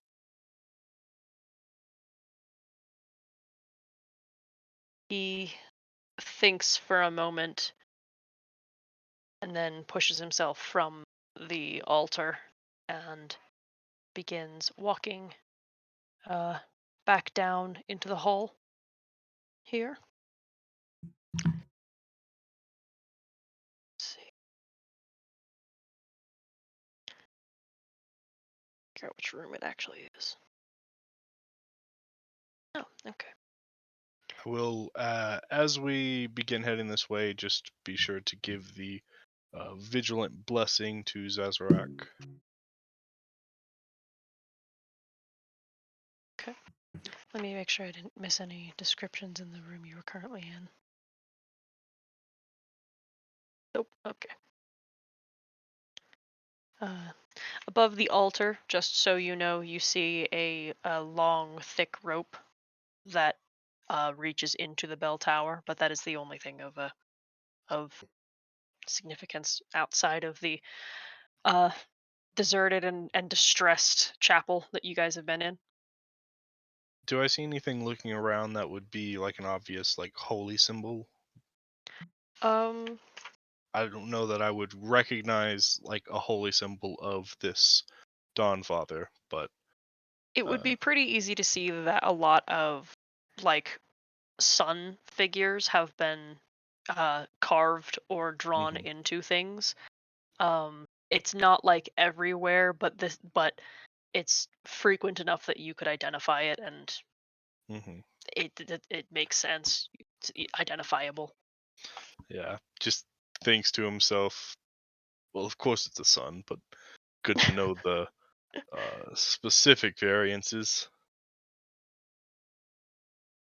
It's where all of these sun gods are really lack in diversity. Oh my god. Do you say that out loud? No, no, these are Okay. internal thoughts. Donovich leads you back into the first room on the right as you had entered. Time and neglect have punched holes in the ceiling of this moldy room, which contains a few broken roof shingles amid puddles of water. In one corner, set into the floor, is a heavy wooden trap door held shut with a chain and padlock. You can hear screaming coming from inside, and this time it's more clear, and you can hear words coming up through the floorboards as he shrieks, "Father, I am starved! Please, please, please let me out!" And see, Donovich begins patting his raiments looking for the key and begins muttering to himself and like looking around. And you can tell that he has misplaced it.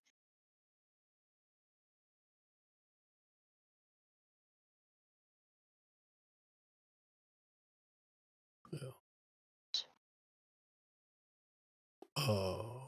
Where did you see it last? You always find keys in the last place you look.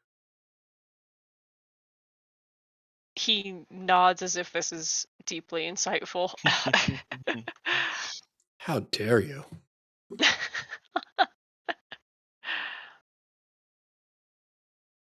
Just wanders off. Zeldrin, you can see the Mhm. trapdoor as well. Wouldn't be impossible to break through if you yanked it free, but that would be your own choices. I was actually just about to ask the priest that. Would you like us to try to break the lock? Mm-mm. He kind of like waves dismissively, like, yeah, sure, that's fine, as he is continuing to paw through his own desk of stuff. Of course, if we broke the lock, it would no longer be locked. Is this is a solid trapdoor It as opposed looks to like like. a grate? Oh, yes, correct. Yes. Okay. I mean, you would still be able to run the lock through. It would just mean that it would be easier for someone on the outside. It would still remain impossible for anyone trapped inside.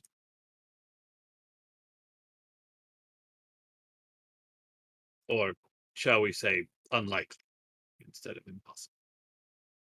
Very, very unlikely. Or we could take this time to air quote assist in the search and look around this place. We might even find that cart we need. Finding a key would be nice.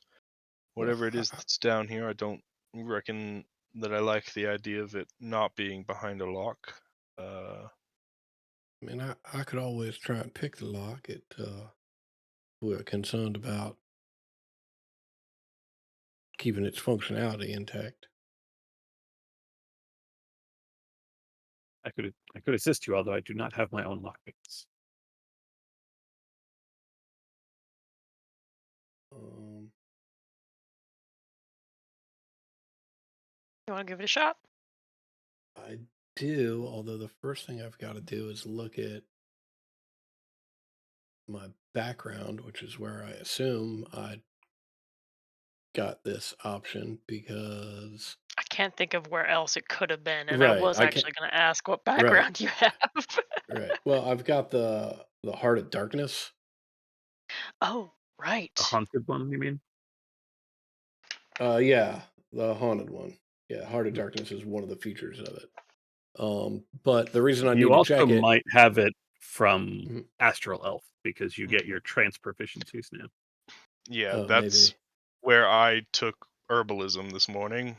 Oh, But and actually, in that case, like that makes even more sense, and that explains why what I wanted to look up, which is I've got the proficiency, but I don't have thieves' tools. Oh. yeah, Yeah. yeah. Funny enough, I did get it from my background. My Mm-hmm. background does not come with thieves' tools either. Right. Wow. Crazy. So you both have proficiency, but no tools between you. Mhm. That's all right. I'm sure we Awesome. can buy them for like 7,000 gold.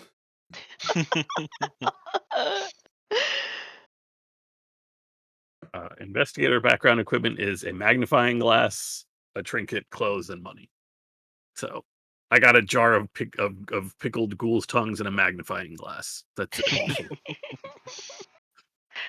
It is crazy when a background gives you a proficiency but not the kit for it.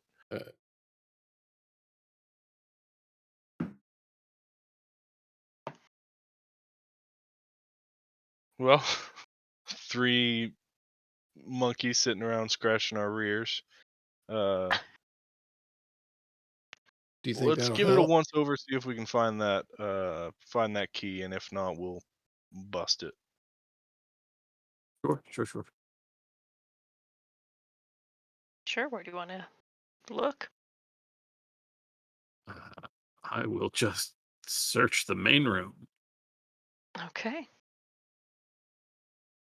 Give me an investigation check. Yeah, sure, let's see. What does all my rolls have so far? No, Okay. 17. The most that you see, the most that you're able to note is between the debris and the many placed lanterns and candelabras, there are very few shadows being cast anywhere in this building. Um, but that is the only unusual thing. You find no key. I'll take a look through this room over here. Hmm? You want to make me a check too? No. Oh God. Oh my God. Oh, it's okay. Yikes. So you are in an old office with an old desk and chair, against the south wall. Um, the sunburst is above the desk. Uh, let's see. A 10-foot long iron rod attached to the north wall stands bare, suggesting a tapestry was once hung there, but it is no longer there. Um, and then some cabinets. Let's see. You can. Let's see. Da.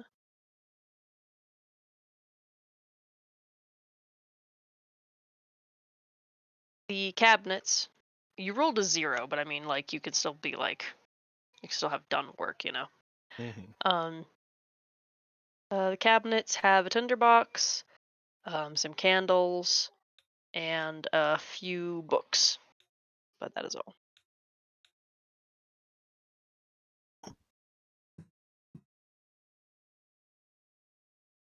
Well, good effort. Can I check this room over here? Sure. Well, let me see. Let me see if you can. Okay, it is not locked. This one's Fantastic. locked. Requires another key, which is also lost. Let's see. You want to make me a check too? Yeah. All Oh right. my God. Okay, brother. There is no light in this room. It is Yeah. entirely dark. There is a straw-filled mattress on the wooden bed, and there is the wooden sunburst hanging above the bed, but there is nothing else here. The bed is Cool. made and looks like it has been for a while.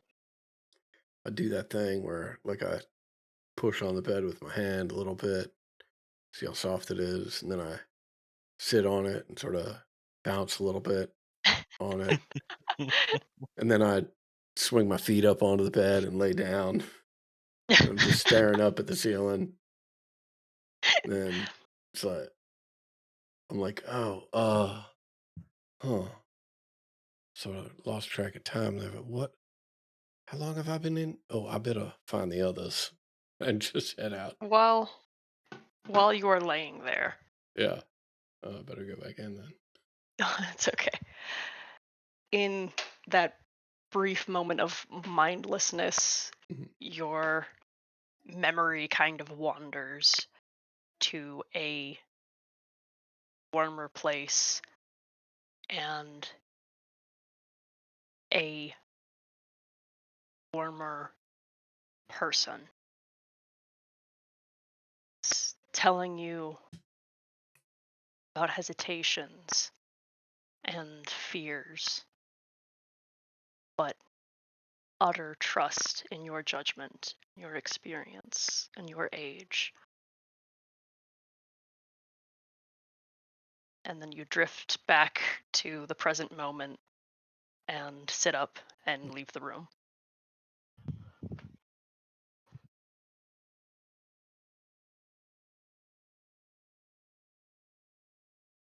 It's dark in there.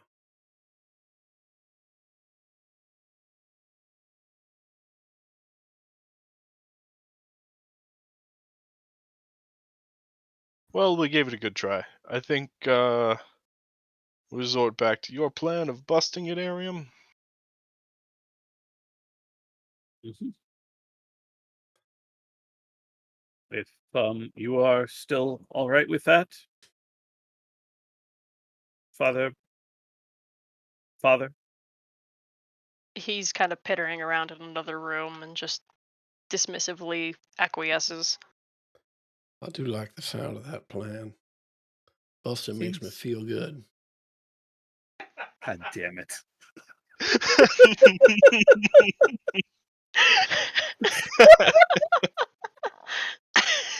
uh,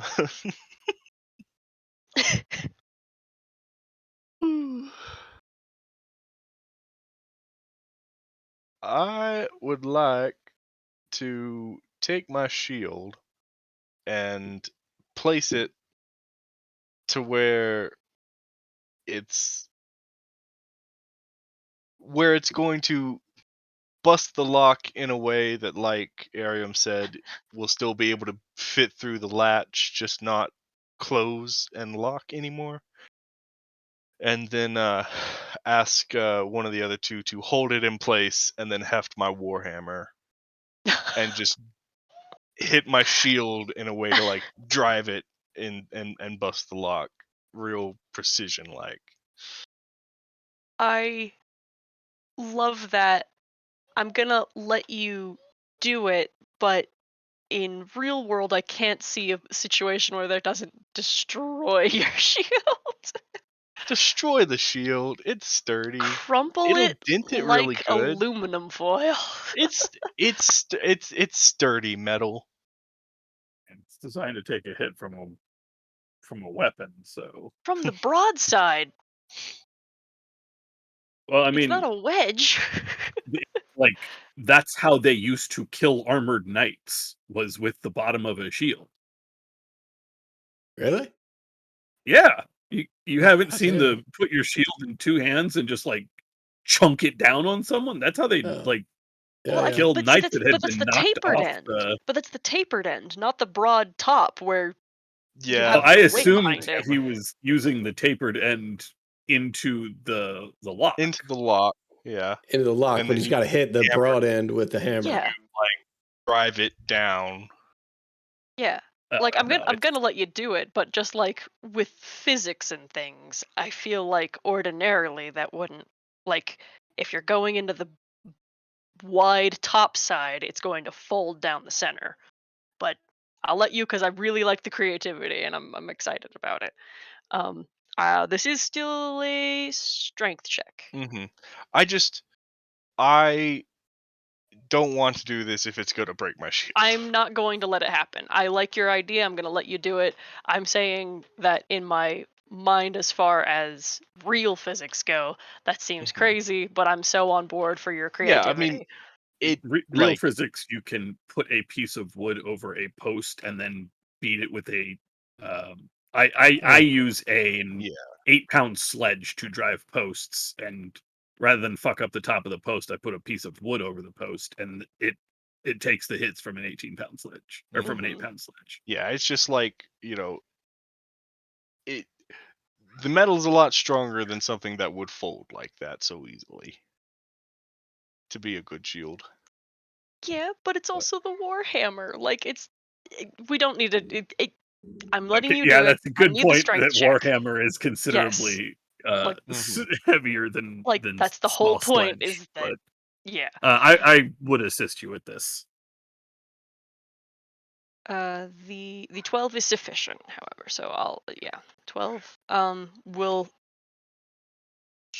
break the chain so that you can open the trapdoor. Okay. Well, just before we all go in there, just remember be vigilant and prepared. It's likely very dangerous. I will like place my hand on either of their shoulders and just say like a quick prayer to Arleth, just to watch over us as we delve into the darkness. And in doing so, um, I I doubt that there's need of sharing the Eyes of Night. I doubt that it's going to be 300 foot necessary. Um, But you can do it. but yeah, I'll go ahead and just do that. Yeah, sure. Descend a small flight of stairs into an undercroft with rough-hewn walls and a floor made of damp clay and earth. Rotting wooden pillars strain under the weight of the wooden ceiling. Candlelight from the chapel above seeps through the cracks, allowing you to glimpse a gaunt shape in the far corner. You hear nothing as you approach. And upon your entrance into the chamber, there's a quiet as this person with a very thin frame and wild, ragged hair and worn clothes steps from where he sits squatted in one corner, and with his hands in front of him guiding him forward, he takes one crawling step closer. One other thing, real quick, before we descend, I would like to have called to uh, Father Donovich to uh, shut the trapdoor behind us and um, stand guard over it and not let it open unless we call to him to open it. Okay. He takes him some time to like follow after, but he does so. And you hear the door shut. Or not. My father. Any of you? Certainly hope not. Have you come to let me out? He's had me trapped here for so long.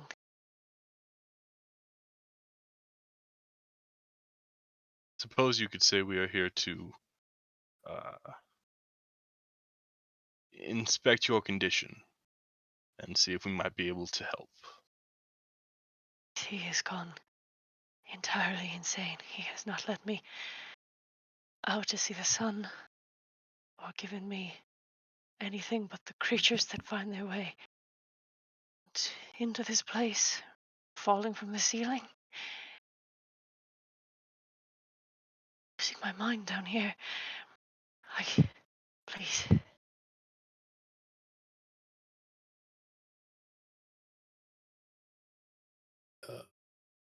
Sazerac will close his eyes and breathe deep.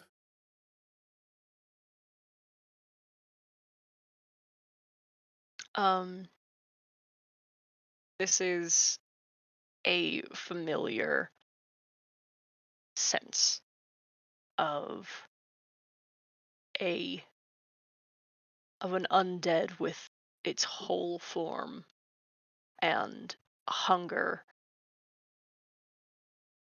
Mhm. and want.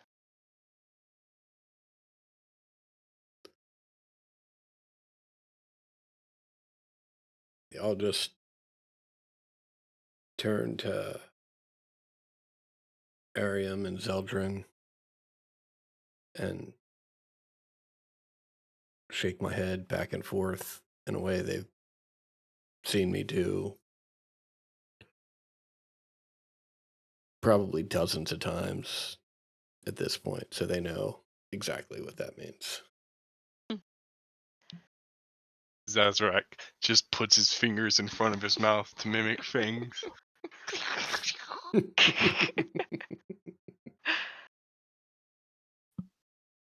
He thinks I'm cursed. I'm going to die down here if he does. If I'm. Please, help me.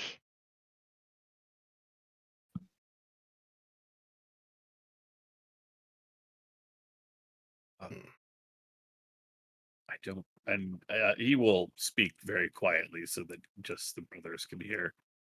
I don't. Are we going to put an end to this? I feel like that is the right course of action, if entirely rude to our host.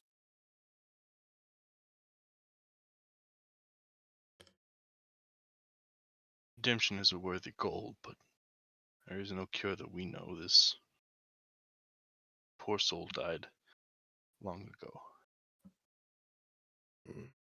No, you don't understand. It, that woman, that sorceress, she had the whole village up in arms.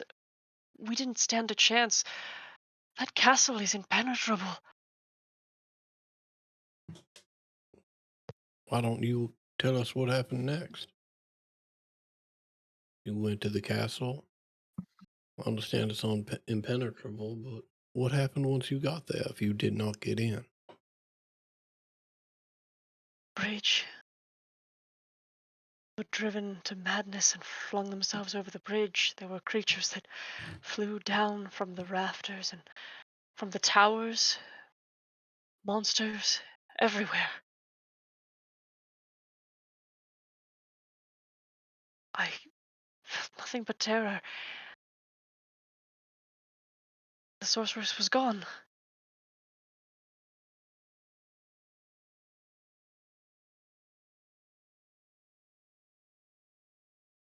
Did the sorceress have a name?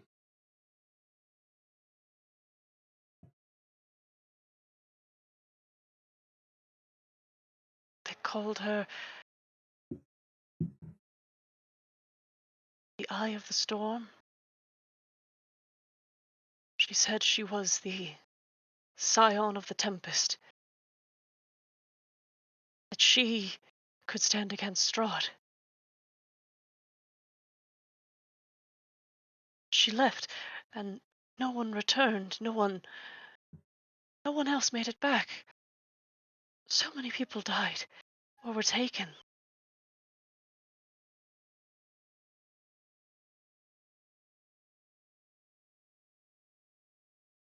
Your story is one of bravery and valor. It is unfortunate. It is unfortunate that I do not believe you made it back either. No. My father spoke with you, did he? He has completely lost his mind. That old man, saw me with one woman and thought that I had lost everything and went senselessly to my death. Please, please, please, please, let me out. I beg of you. Your father's only regret is that he could not find a way to return you as he wished. Believe me, Um, we have encountered such curses, and we can see it on you. It is very unfortunate. I am sorry. All of you can make me an insight check.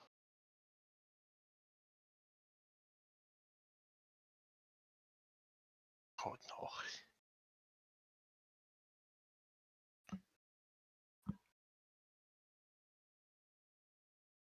As sincere as these pleas sound, Zazarak, Hmm. you see a glimmer of something in the vision you are granted, in the eyes of this man, a familiar gleam of a creature that knows itself to be caught and feels no guilt at its trick.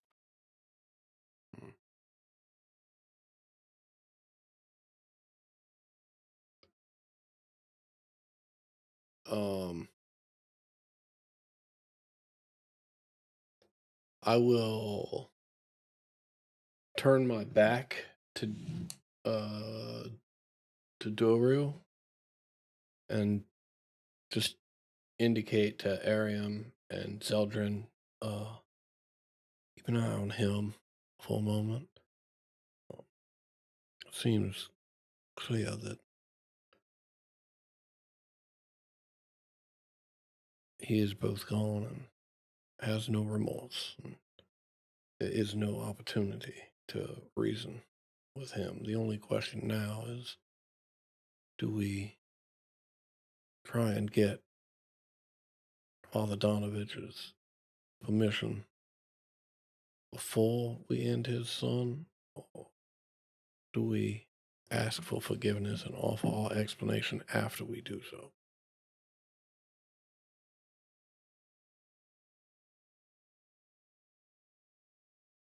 I should think it should be after, correct?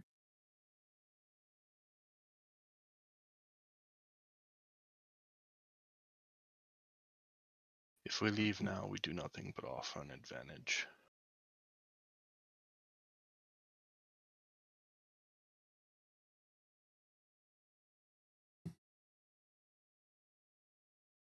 It's still strange to me that the father has kept this creature locked down here, and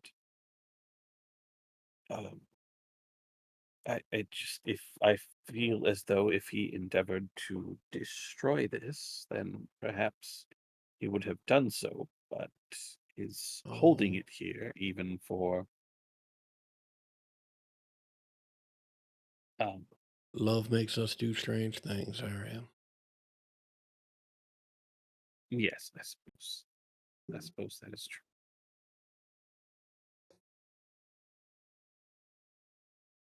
Um,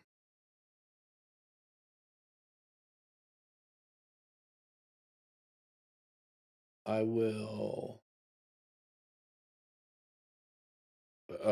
I would like to. You let me know if I can. I would like to cast Divine Favor on myself Yeah, I think so. and then turn around. Okay. Roll an initiative.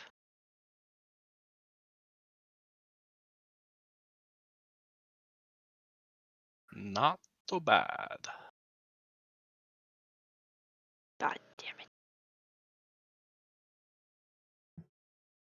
Get those whispers back on.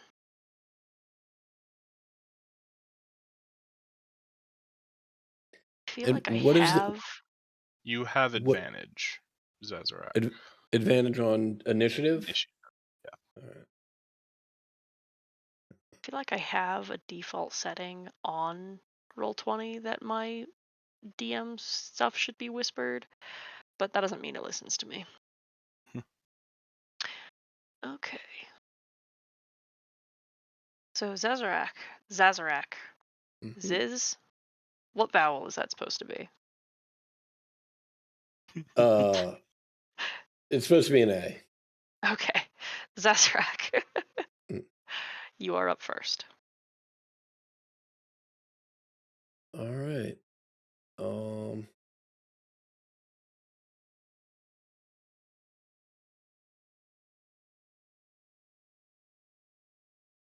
Can't really get a good sight line on him. All right. I will.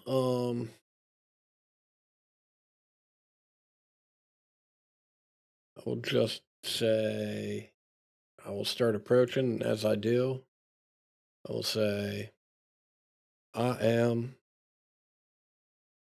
I can only get to about here. I think about here. Say I am sorry, Toru, and Try to deal 1 damage. yeah, Okay. starting strong. He is restrained. Mhm. That is a 10. And what does this look like? What does your spell look like? It looks sort of like when you see those little tiny bits of dust in a beam of sunlight coming in through the window. You see those sort of begin to materialize, and then just a swath of like pale moonlight strike down all of those, and then it dissipates almost instantly. Right. As it does, and the skin burns, you have another brief memory of just the voice asking, "Is it going to hurt?" And then, Zeldrin, it is your turn. Zildren pulls the string that holds together the knot that keeps his warhammer tied to his belt and catches the warhammer. Begins moving forward. Just here. And then I will use my action to channel divinity, Twilight Sanctuary. That's a 30-foot radius. Real big. Pretty sure it just covers the whole room as long as I'm centered. Mm-hmm. Basically. A field of twinkling light. It is pitch black in here, but whenever this comes forward, I think it is filled with dim light now, so we can all see just fine. Okay. And twinkling lights, and then he holds up his warhammer, and a gathering of light kind of flickers next to what was the name of the Doru. Doru? Flickers next to him, and I'm going to cast spiritual weapon, and a glowing silver warhammer appears and strikes. I should have thought that you were going to need that token. That's okay. I didn't think about it or say anything, but The 18 will hit. 12 force damage. Okay. And that will be it for my turn. All right, Arium. Okay. And then Arium, you get some temp HP at the start of your turn. 7. Oh. Nice.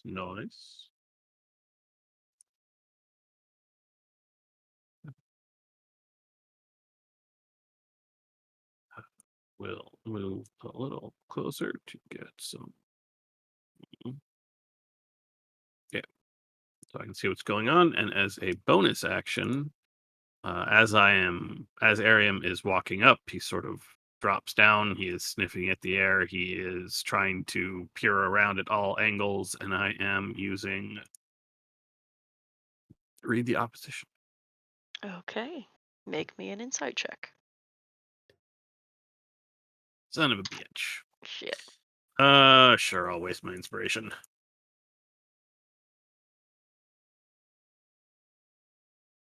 Aha, it's not a Hey, waste. not a waste. Okay. Your choice. 3 details.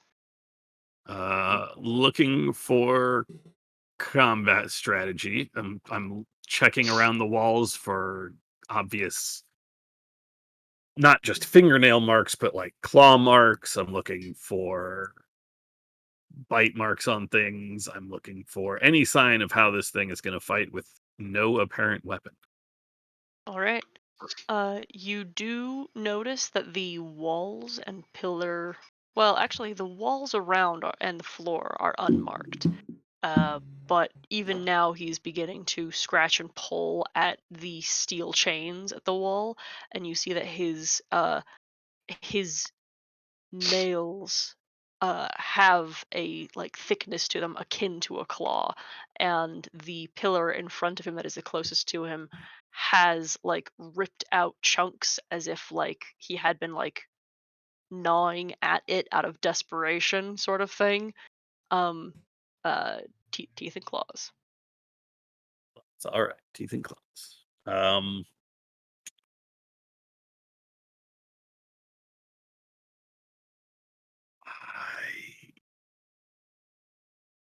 would love to know what his goal is if he gets out of here. uh He's Certainly easy asking us enough. to let us. Yeah. You you see the hunger of a feral and starved creature. He is desperate to eat. Got it. Yeah. Yeah. That all tracks. That all tracks.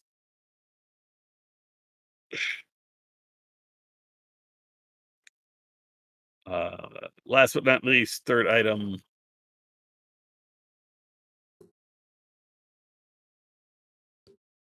I don't know, I feel we've covered most of the useful things. What's his What's his financial favorite color? situation like? I was gonna say, what's his favorite Ninja Turtle? Michelangelo. Choice. Yeah. Okay. And then I will for my action just. Oh wait, what is the action to put? Go to bed. Miles, go lay down. Crimson Right is also a bonus action. Okay, so I'm not Yeah. that. I will not close enough to attack. I could dash, but I don't want to run up there. I will dodge. Okay. On his turn, he is panting and growling, and they're turning into furious shrieks, as he is going to spend his action trying to break these chains. He does not succeed. Right, Zazarak. All right, I'm gonna step up and 5 temp HP. excellent. Let me put that right there. I will pull the double-bladed scimitar from the sort of sheath I have on my back, and I will begin flipping it and spinning it around, much like a modern day sign spinner.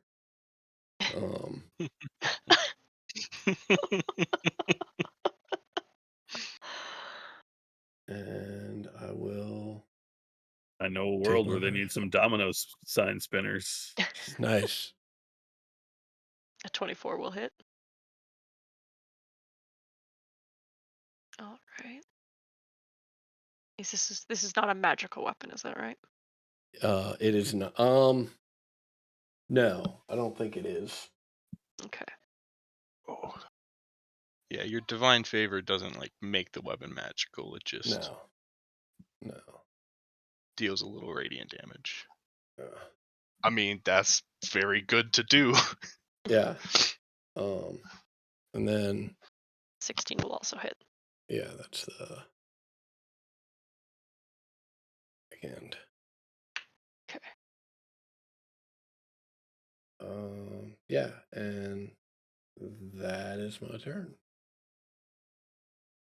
With the first strike, you recall being asked, but you'll be with me the whole time. And then you hear the cry of Doru as you pierce through his skin twice, and the uh, the white light of moonlight sears his skin.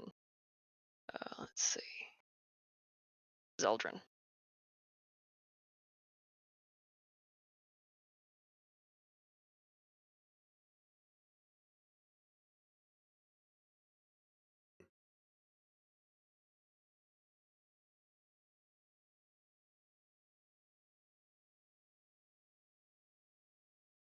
You're muted.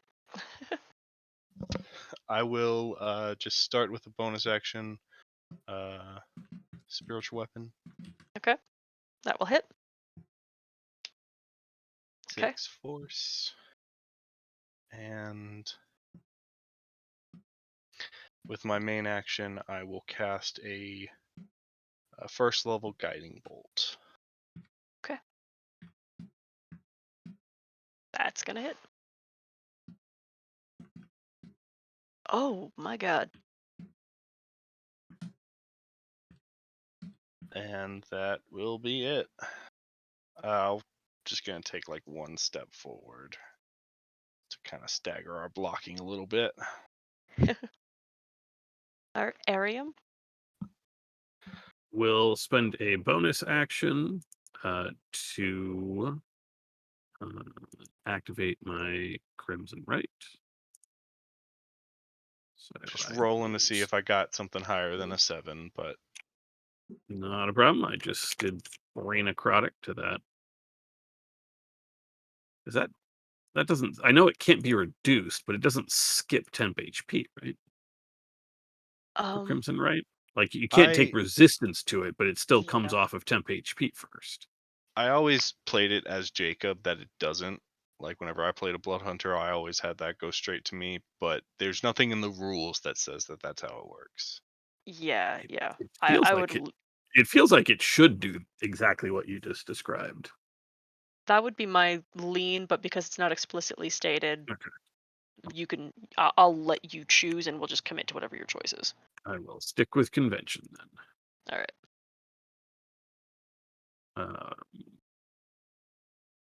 The edge, the tips of the trident will glow with bluish light and wisps of condensing air, like when you breathe out in the cold. Follow the end of his weapon, as I will. Oh, sorry, buddy.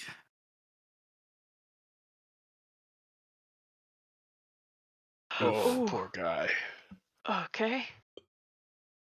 This is a magic weapon because the right is active. Hmm. Oh, you did have advantage, but I guess it doesn't matter anymore. This is the best you could have done. Yeah.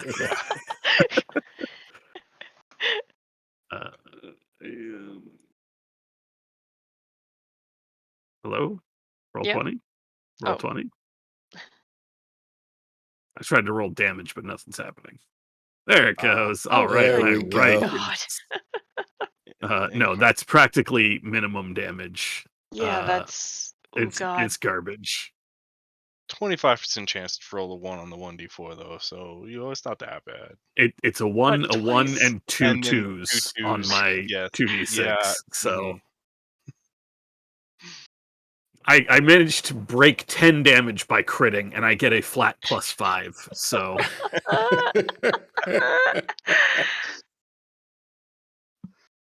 All right. Is that it for your turn? that's it.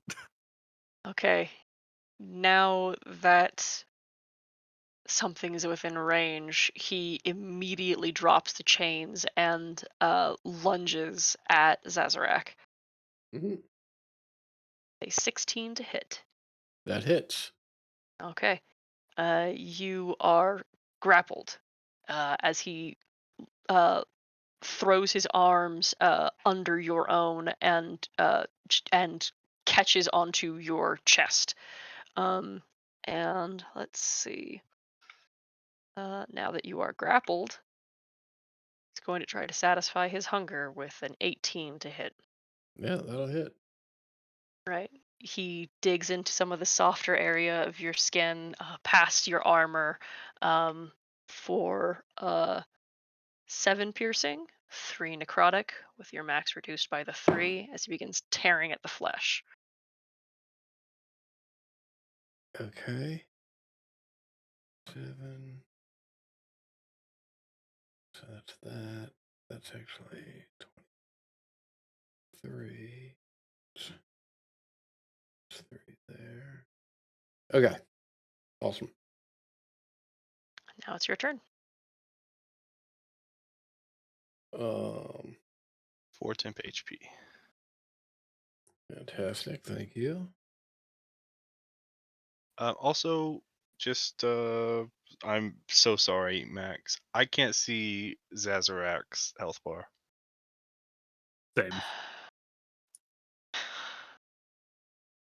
Oh wait, it might be maybe he's in dynamic Let me lighting. move so we can.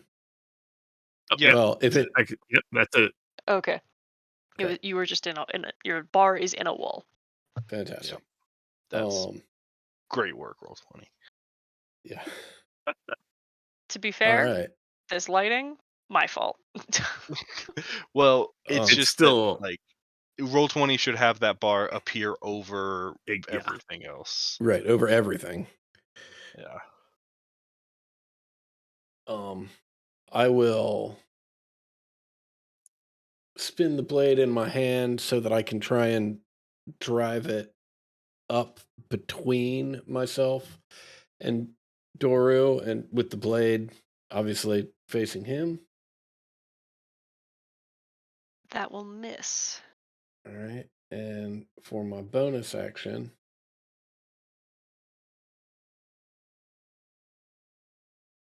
I Oh. will just bounce out here.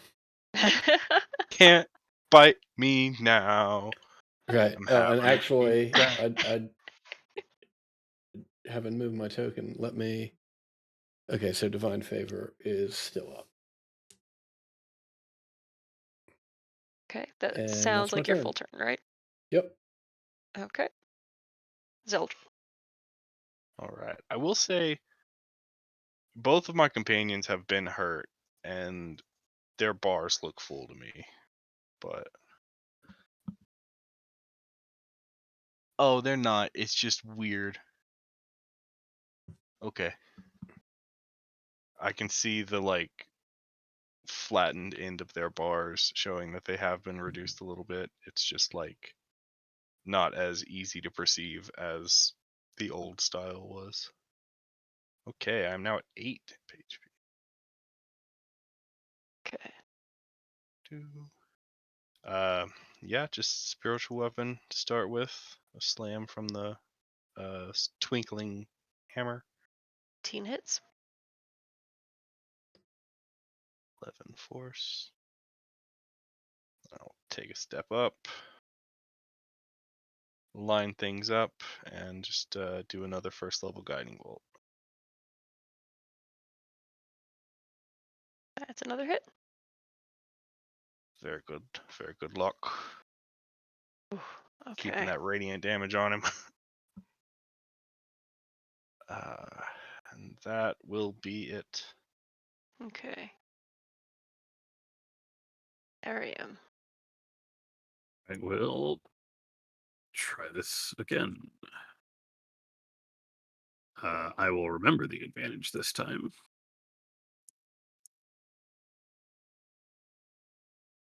Ooh, okay. Okay. A little better. That's more than my crit. Nice.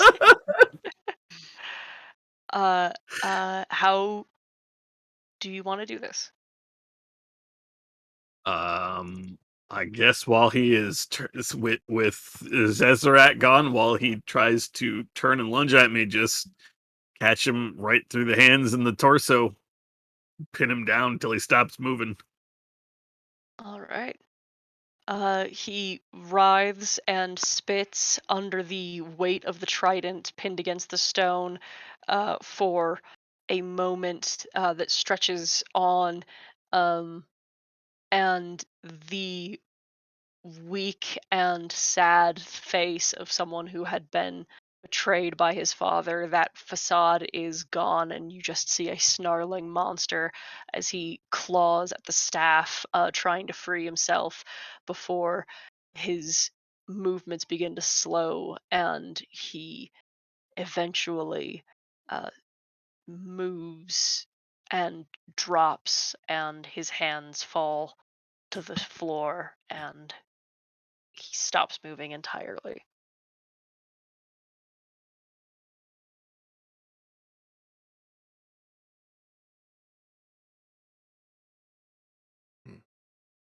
Are out of initiative. Well, Are you all right, Zezarak? yeah. I mean, it doesn't get any easier, but to be honest, the worst part comes next. And I'll just start heading towards the stairs.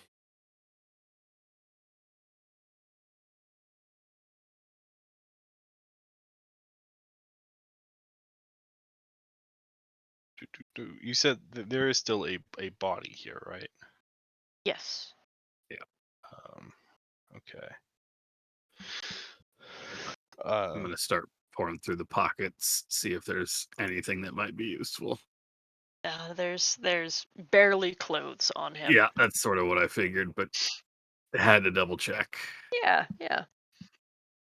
Normally, I would light a torch and set it upon this thing, but given that its father is upstairs, perhaps we should inquire, and possibly that's what Zaz is headed to do, if he would prefer some other procedure, some other rites.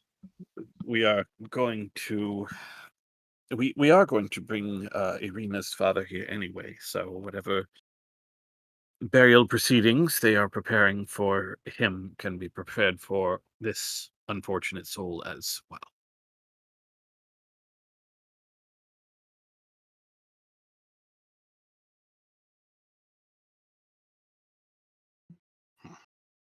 It's always at this point that I still feel concerned about turning my back to it. I know that it is finished, but still. There is an aspect that should be carried out, but I don't have the implements required to remove the head for safety. I would have to allow Rokea to do that unless you have a blade, I hope. I certainly do not. All these years, you'd think I'd carry a blade of some kind, but never really got around to it. See, I kept accidentally stabbing myself.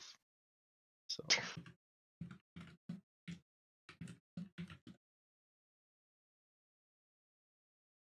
now hear me out. We position the shield above his neck. Hell yes.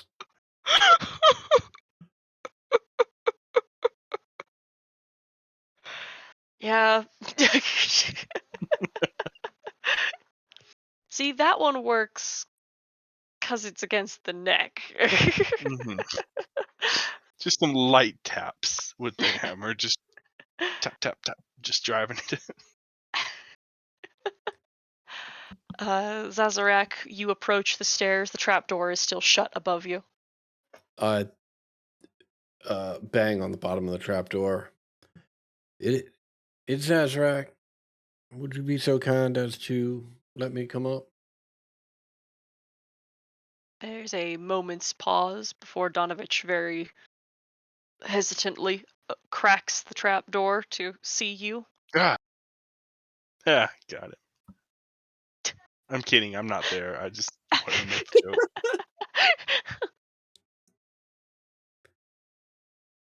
Have you been Hello, as you infected? get. I have not.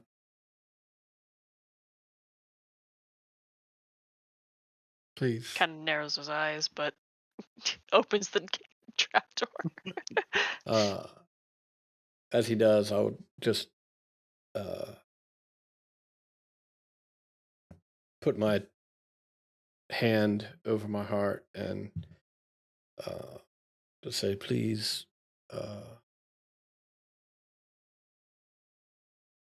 Twilight Rider, let me help this man find some peace, and I will use my channel divinity. Aw.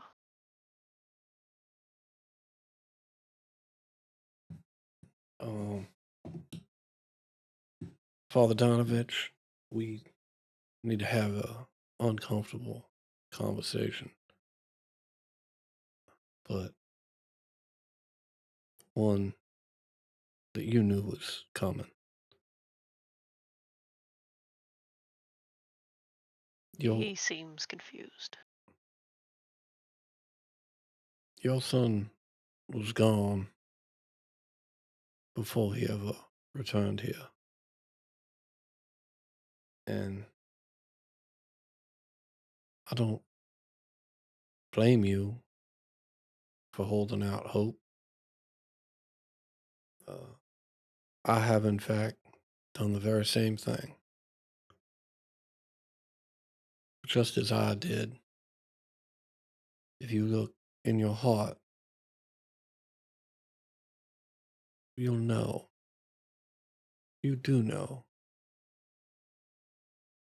that whatever it was that was downstairs was not Doru.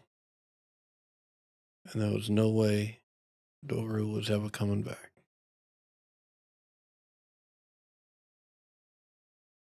And every day you kept him down there, you were putting yourself in danger and everyone else in this town. Now, I want to be honest with you, so I will tell you,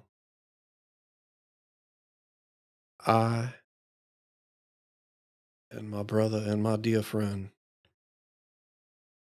we have put an end to that risk.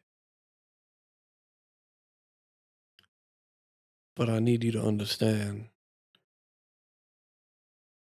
that above all else, we have done this for you. So I look to you now to see if you understand what we have done and see if you have any wishes for what we should do next. There's a trembling in his lip and in his eye. And then tears begin to fall. And he places a hand over his mouth to keep back from violent, retching sobs.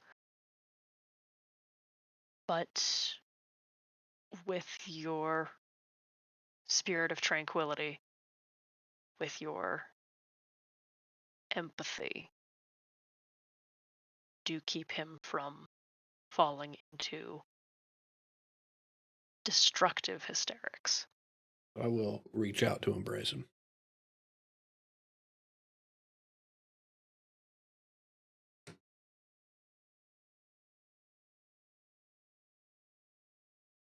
With the monster slain in the Undercroft, and the priest given time to mourn, what do you all do next?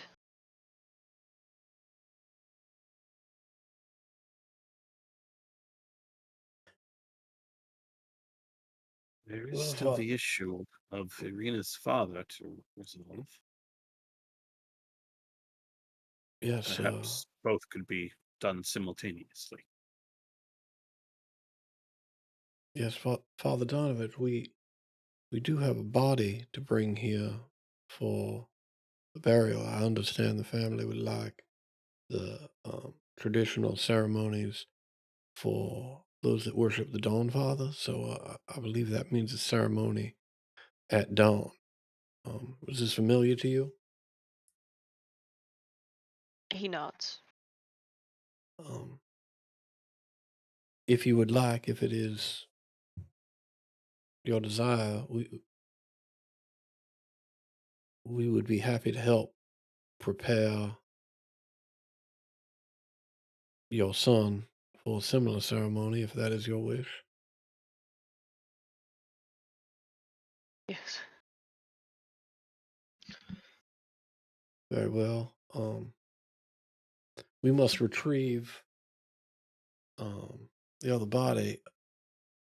I- Is there any chance you have a cart or something to make such transport a little easier? Within the crypt, I have a hand-drawn hearse. I can have it ready for you. Yeah, that'd be wonderful. Um,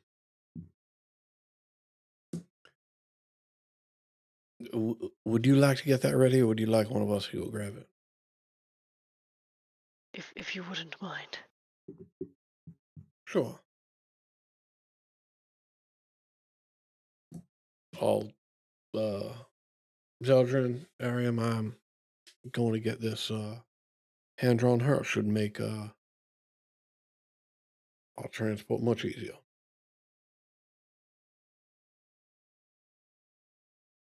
Let me come with you, brother. Should not venture into the unknown without accompaniment. So I welcome your company.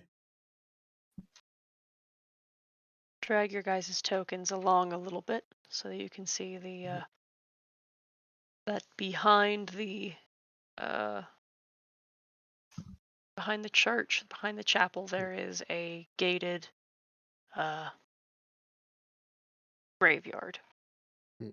that is in much cleaner, organized order than the one depicted.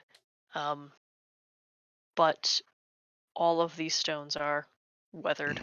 Some of them are incredibly old, Mm-hmm. and the crypt itself has a worn path with treads, with wheel marks that lead to it. You can go inside. You see some bodies interred, but centered is a small hand cart that is set up so that you could put a casket inside and then Mhm. draw it with only one person as necessary, or Right. if necessary. Great. Right.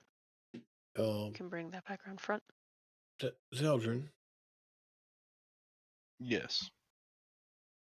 I'm looking at this church here from the outside, and I have some concerns about how defensible it might be should the wolves focus their attacks on it.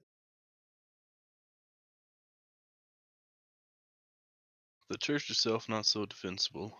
The basement below maybe a little more so. Precious cargo could be placed in there, as uncomfortable as it may be.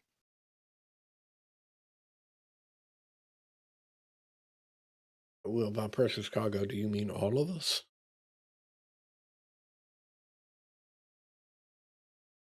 Should we stay above ground and wolves will come in and we shall fight them. I'm not too worried about the mess inside of that church getting messier, but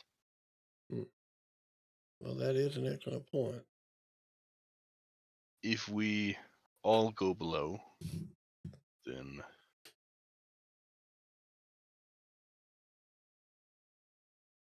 There would be no one to lock the gate, though how well a wolf can open a trap door I've never seen. Hmm. It does lend to the possibility of a very smart wolf placing a stone above the trapdoor and trapping us down there.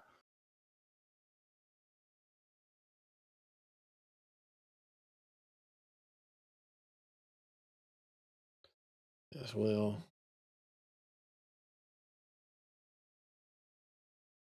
it sounds like might not be as easy or defensible position as we had originally thought. Perhaps Arian will have some insight on what we can do here. I mean, the good news is we won't have to worry about lugging the body now that we have this.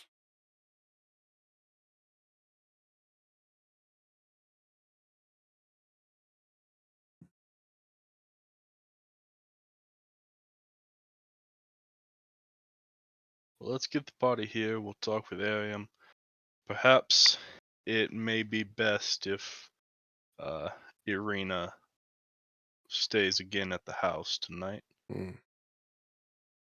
but I just worry about without knowing the target of these wolves, it's impossible to know what to protect. Yes, well, perhaps what we could do. Well, let's go inside and speak with Arian. We can talk as we go to retrieve the body. All right. Put you all back together in the chapel.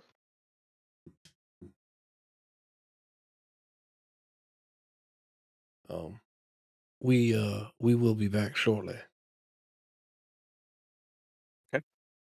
Shall I accompany you, or should I wait here with Father Donovich? Father, would you like some company, or would you like some time to yourself?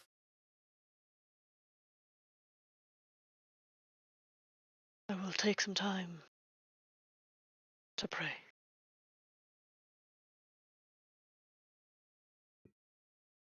On our return, I would be quite interested in learning some more about your Dawn Father. As I said, I've known that name be passed around, Pelor, Lathander, Monitor, so I would be interested in learning what you can teach me. He gives a distracted nod.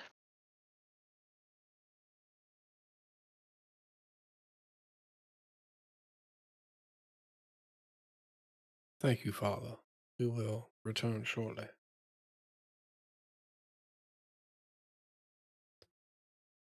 Right. Headed back towards the manor. Mm-hmm. Is there anything you want to Arian, discuss on the way? Arian, yeah, as Zeldrin and I were retrieving this hand card, we began discussing our plans for where everyone should stay and what locations we should protect. And I now haven't seen the church. I don't know how I feel about trying to defend it. What's Do you have thoughts on the subject? Hmm. The chapel proper is hardly the most defensible place that we have seen thus far, but if we are to stick near to the bodies, then I don't see we have much choice but to use the church. We could use some of the smaller side rooms rather than the chapel. Although the place where Doru was held should seem to be reasonably defensible, as the beasts would have to climb. Hmm. I wonder if it's worth trying to lure them down there and then trapping them down there. There's no way out save for the ladder, which they would likely be unable to climb, although it's possible they could simply leap the distance. Stairs. I don't. You said trapdoor, and then we went downstairs, and my brain immediately added a ladder to the map. Still, we would be able to lock the door, bar it from the outside, drop heavy furniture on it, that sort of thing. If we could lure the beasts down there, we might be able to trap them and keep them away from the rest of the town. Yes, although, I mean, I do like that idea quite a bit, but it does beg the question if they are uh, Strahd's and he has some connection to them, would that raise his ire in a similar way to killing them? I mean, I guess there's only one way to find out for sure. Yes, well, when we were being chased yesterday, Ismark trapped a few in a hole in the ground.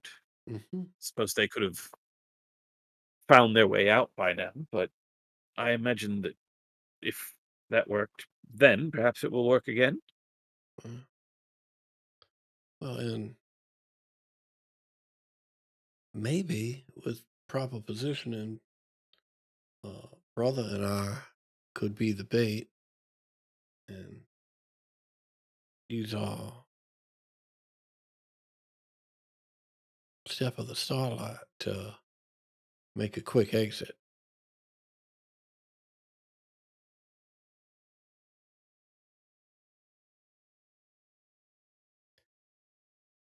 It would certainly make protecting everybody for the evening much safer, although the act of trapping them is much more risky. True. We could simply bar ourselves in one or more of the smaller rooms, Mm. perhaps two that are on the same side of the hallway. If necessary, we could uh, expand the rooms, so to speak, take out the adjoining wall. Well, I guess another option entirely might be if we left the two bodies down in the basement of the church and then had all the living people that we're trying to protect gather at Ariana's house, which is certainly more fortified for this sort of thing. The We could lock the bodies down in the basement so that the wolves couldn't get to them, and then retreat to Ariana's. The other advantage of that plan, if we could get Father Donovich to agree to it, is that it would give us some insight as to what exactly the wolves are after. I think that's a fine plan. We haven't a lock for the trapdoor anymore, but perhaps the smart wolf placing a stone, maybe we become the smart wolf and place some obstruction the wolves couldn't move.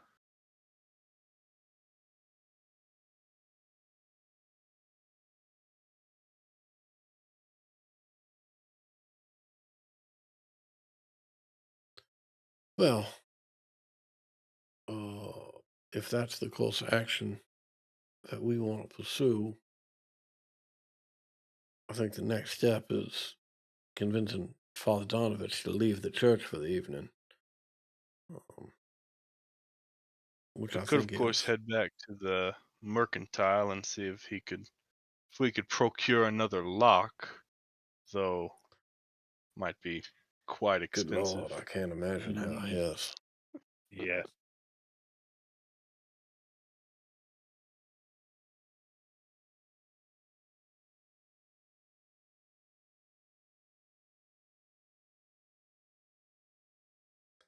Well, I Irina mean, was. Go ahead. I guess another option is just to run that chain through the section where the lock was, and then nail that chain into the floor.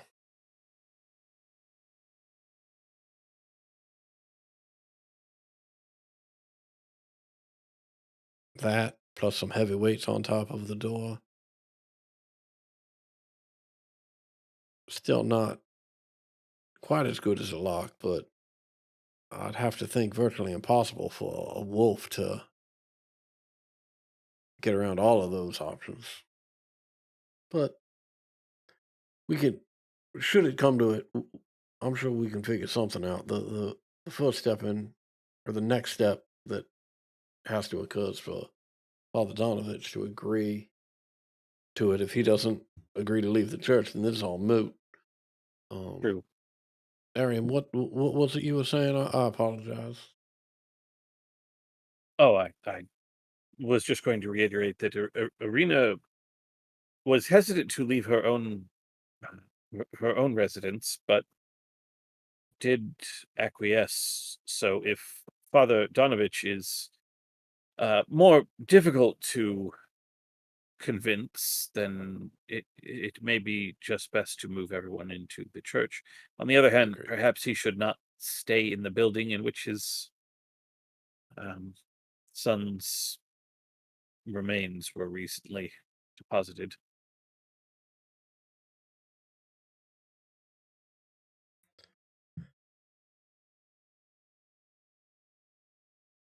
Hmm. Seems healthier for him to not immediately. Yes, I would think so too. Well, it sounds like when we return, we should, well, actually, before we return, we should probably speak with Ariana and inform her that, once again, we just want to make sure that we are getting everyone in the same location. And then if Father Donovich feels more comfortable here, um, we will do that. Otherwise, we will all convene at the church.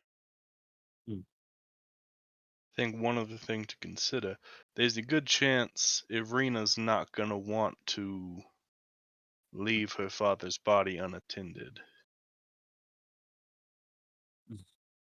I think the room with the door to the basement and the room next to it, perhaps if we could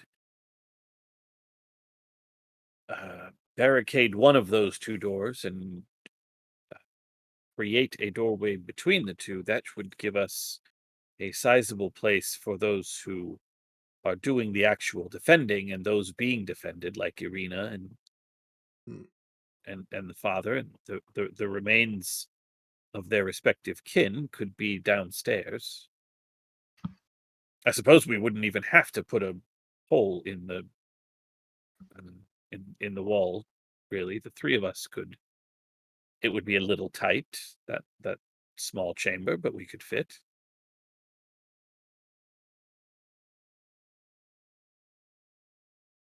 Yes, that's not a bad idea either. You mean put the bodies and their kin downstairs, and the three of us stay upstairs in that room, and just for the evening, um, sacrifice the rest of the church.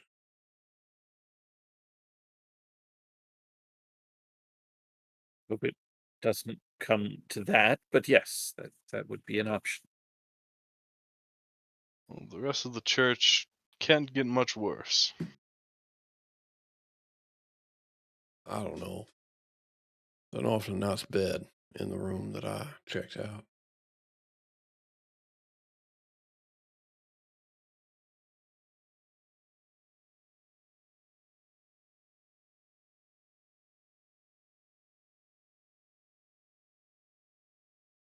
With Suppose your the very, continue. I suppose the very first thing we should do is return to Arenas and Mm.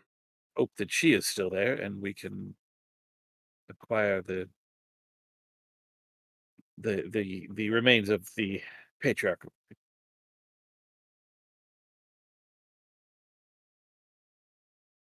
Agreed.